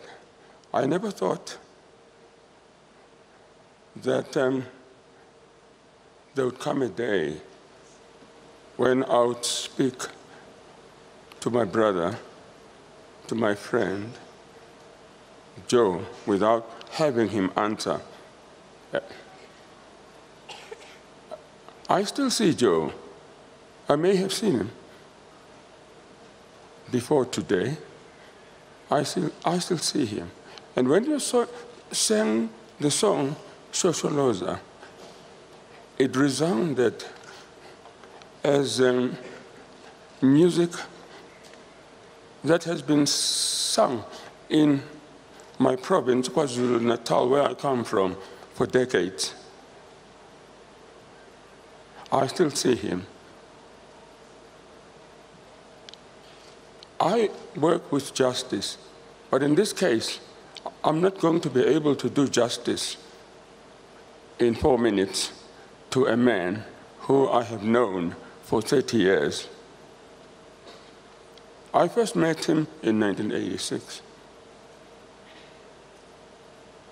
I'll speak only on one aspect of him, because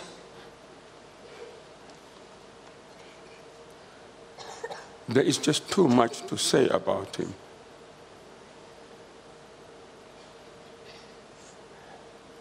Even at the height, this is what I want to talk about. Even at the height of his popularity and perhaps glory,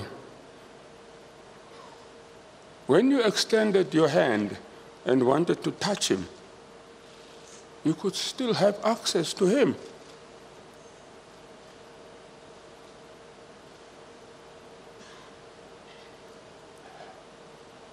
When you realize what happens, which is the opposite, you begin to appreciate more what Joe was.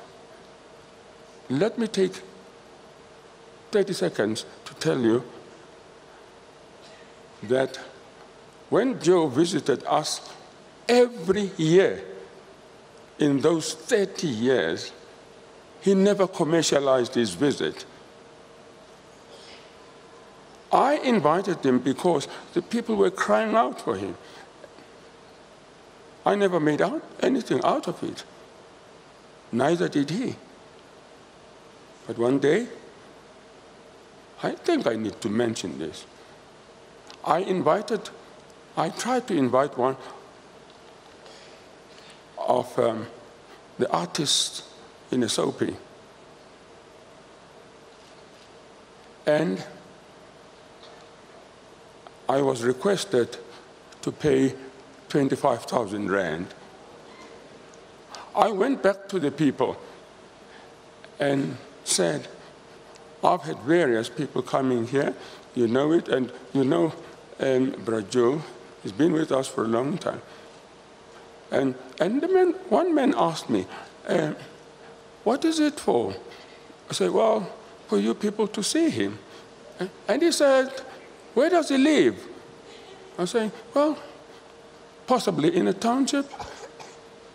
And then he said, yes, where all people see him without paying a cent.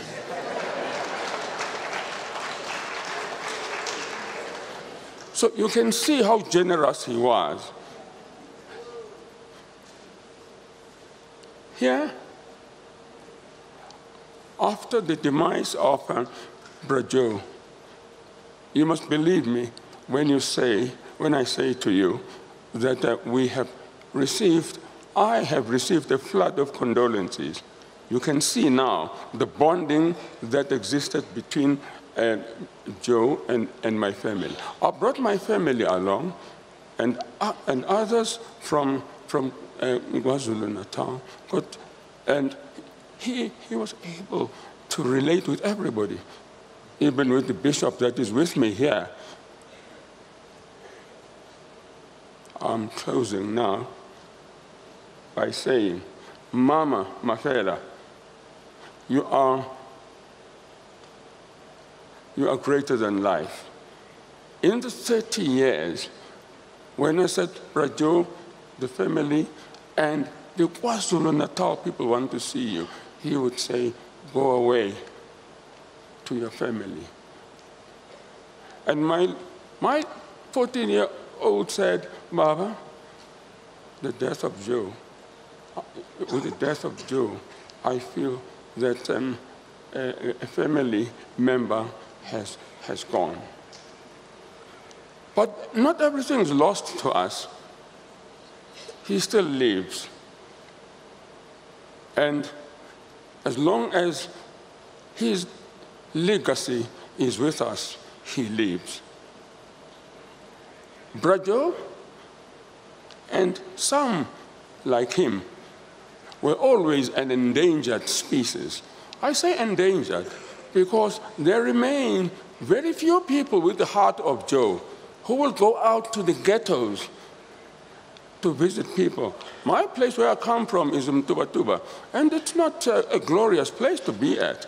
I remember one artist,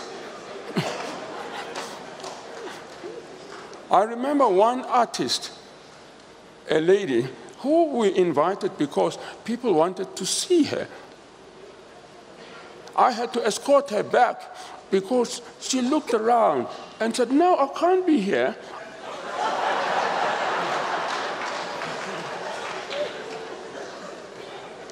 I am truthful when I say this. You can see now when importance goes to your head, you can't relate with people. And Joe was able to relate with a child.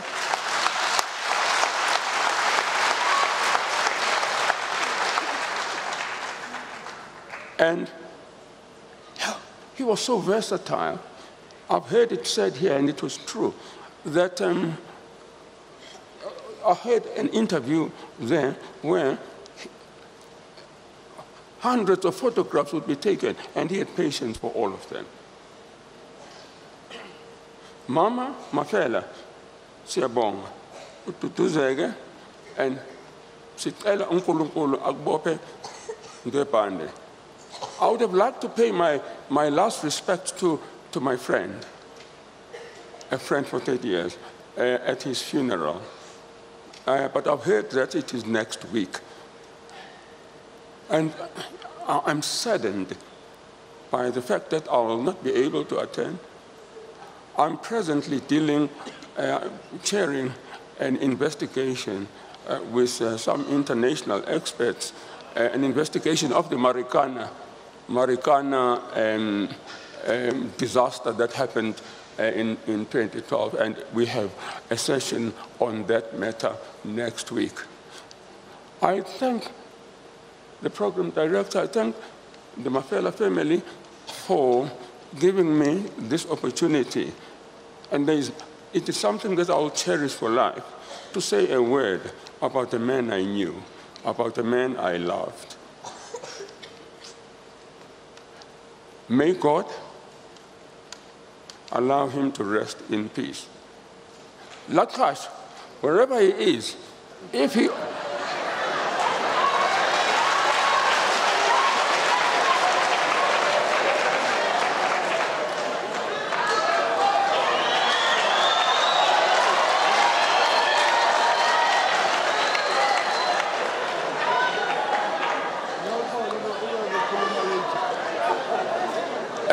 I'm saying, as my last word, Lakash, wherever he is,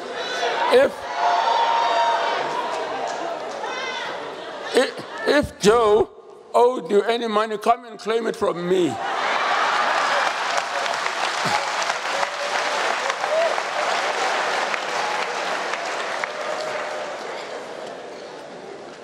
Bring your stick, because do not attempt to take me to court. I don't know which court you will want to take me to.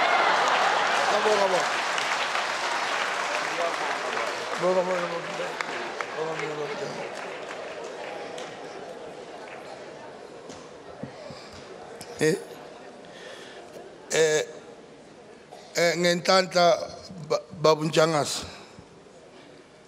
Ngenhlanhla babunjangas simcelile ukhona. Ngenhlanhla babunjangas ukhona. Ukhona ulaqashi.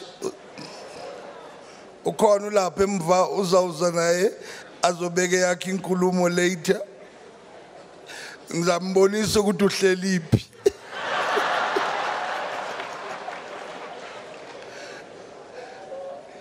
And ngiyokhuluma nomuntu oright ohlala phethe invoice book. Usenkingeni babunjangas.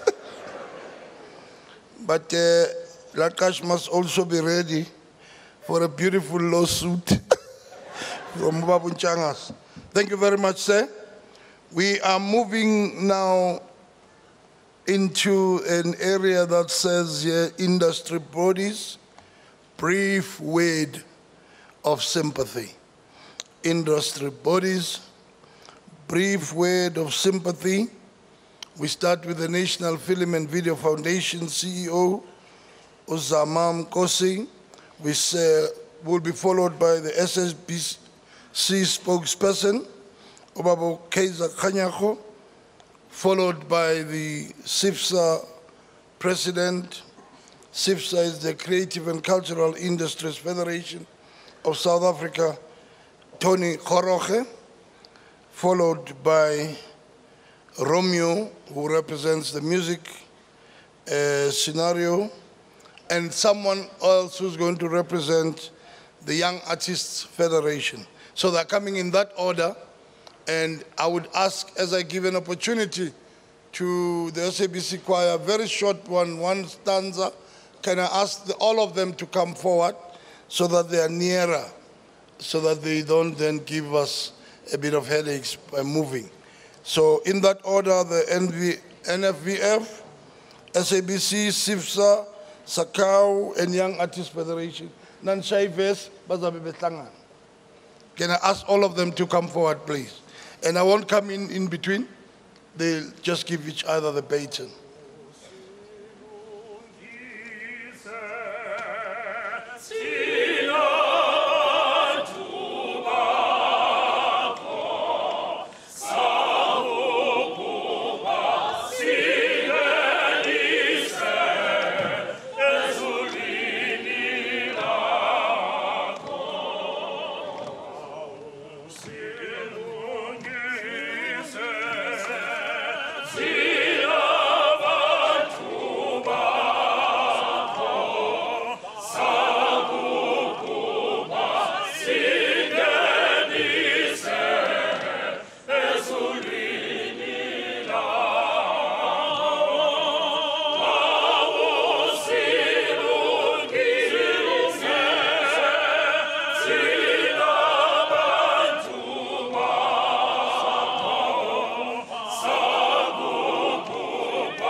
Sanibonani.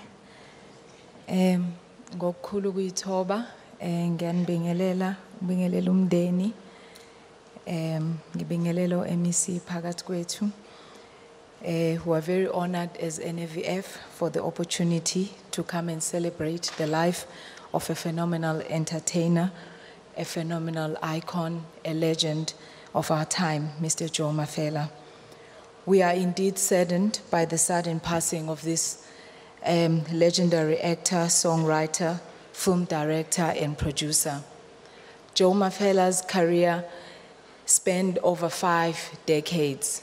You will agree with me that that is an envy of any artist for a life, for a whole lifetime, to impact a nation in the way that he has impacted.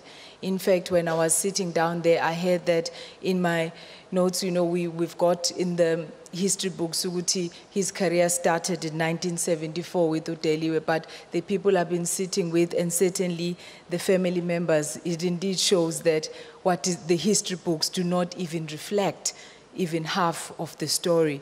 I was sitting next to Ubaba Mfundi Uti, and even in 1965, he was already, you know, doing work, and I'm sure even before that, which goes to show that indeed we haven't even begun to tell the true story of the artists and the performers that are amongst us. And of course, not to forget that many of us, I thought I'll say that, are still addicted to chicken licking to this day because of Stumo's, because of Stumo, it was good as nice. So this is for me. His illustrious contribution to the industry was recognized when he was awarded a Lifetime Achiever Award by the South African Film and Television Awards. But Mr. Mafela's contribution was more than just a comedic genius, but he was an active contributor to the development of the industry. And as NAVF, we have worked with him in various capacities in order to get him to help us in developing the industry in many ways.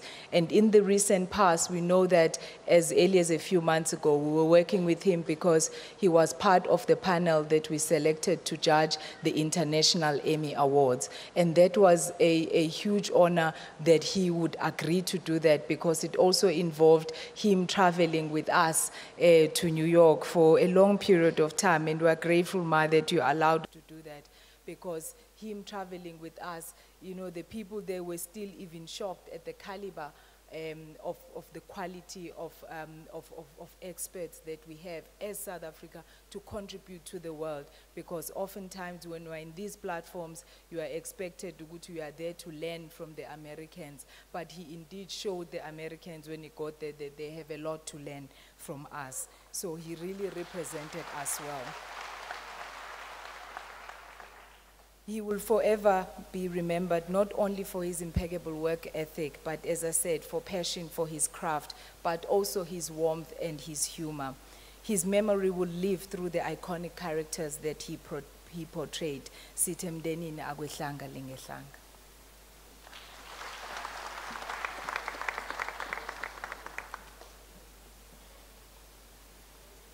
Good morning, ladies and gentlemen. To the family, from the SABC, would like to say condolences to all the people that are gathered here, including my bosses, the acting COO, Tate Aguma, acting COO, Mebesi Tugwana, acting group executive, corporate affairs, Tate Musweu, who have sent me here to come and pass these clear condolences. But when you have a person of this caliber, it is very difficult to not want to celebrate their life, because for them, everything was about the people. We as the SABC, we were just a conduit for them to showcase what they are able to do. And as people might know, that the SABC does three things in its mandate: entertain, inform, and educate. Tate Mafela was contributing to all three of them. People would know that he was a musician. We wanted music on our platform. He was able to inform the people. We know that he was part of informing the public of South Africa when we did the Kululeka series about educating the people of South Africa about voting. And he was an entertainer on our platform. You know all the programs that he did for us, talking from Madam and Eve, It's Good, It's Nice, and we are still continuing to show them even now on our platform. And people are excited to see them. I got a call just after we heard about his passing, and Tateng on the Balfour said to me, Imbungule aifi. And he says he cannot believe that this has happened, because he doesn't believe that can happen. And for us, we are saying as the SABC, it is important to start saying to the people of South Africa, when we talk about somebody being a celebrity, we mean people like Joe Mafela. We must start differentiating.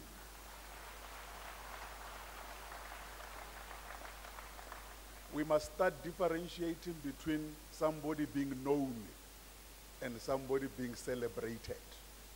In this particular instance, we're celebrating a life. And I can safely tell you that everything that people are saying here is true. What a humble man. Yeah, Nalewon Tate Petwe and Lillian Dube, they used to come to my office and they would say to me, young man, we are pensioners. When we come here, we don't make an appointment. We just arrive and we tell you what we want. And up to today, I was even telling Tate Petwe today to say, he was saying to me, but I phoned you. And I said, remember the agreement we had. Just come and say whatever we need to say, and we will make sure that things are done. And for us, as the SABC, we are grateful to have crossed paths with him. We were hoping that he will continue to teach the young ones that when you are in this craft, it should not go to your head. You must always be grounded, because if you move away from the ground, you'll fly away and never come back. Thank you.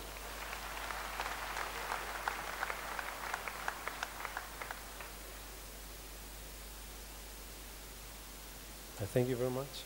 I would like to thank the family for having us here and allowing us to make sure that we are part and parcel of organizing this memorial service. I would like to thank the lioness in the house, Mrs. Faith Mazibuko. I see the spokesperson of the African National Congress, and that is Zizi Kota.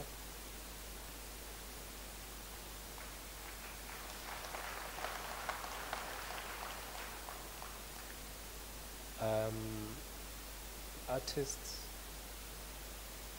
filmmakers, TV producers, musicians, music producers, I see you all and I thank you for being here. It's been a challenging time for us as the creative and cultural industry since last year. We've been losing great talent because of death. We're losing young and old. And Brajo Mafela is one of those people that we just have lost a couple of days ago. Abo Ndati Jo Mafela, they come from a culture of theater. They carried a certain discipline with them. And that discipline, they passed it on unto us. We have learned from Abu Ndati Jo Mafela. Before we could even be on television, we used to watch them. We used to admire their work. We used to admire every little thing that they do. And then we later on learned that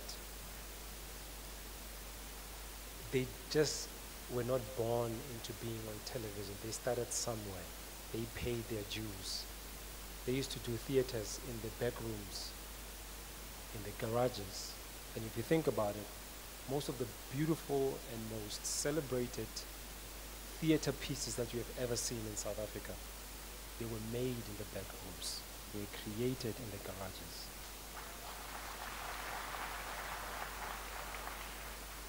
You can think of your Sarafinas, the Mbongeni Gema can tell you where that comes from, the Gibson Cantors of this world.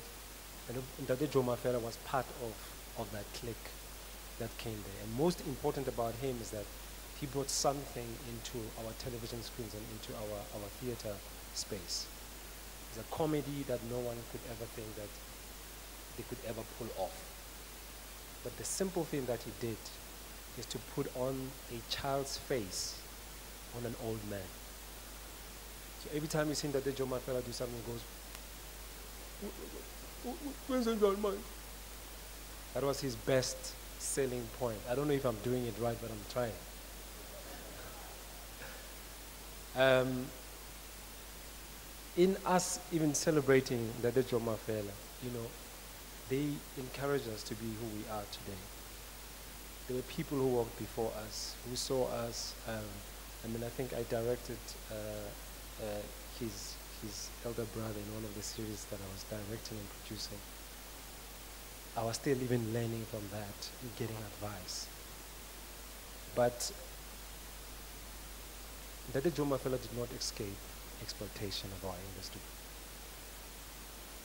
And as much as he was a great man, a very humble person, quiet, never wanted to entertain nonsense, but I will not take that away. We will be lying if we say Dade Joe Mafela were never exploited in our industry. Their stories have been used. I mean, if you look into what they used to do in the apartheid era, before, when television was still introduced in the 80s in South Africa, they used to be in all these stories. And if you look at who directed the story, who wrote the story, who produced the story, then you will realize that our white colleagues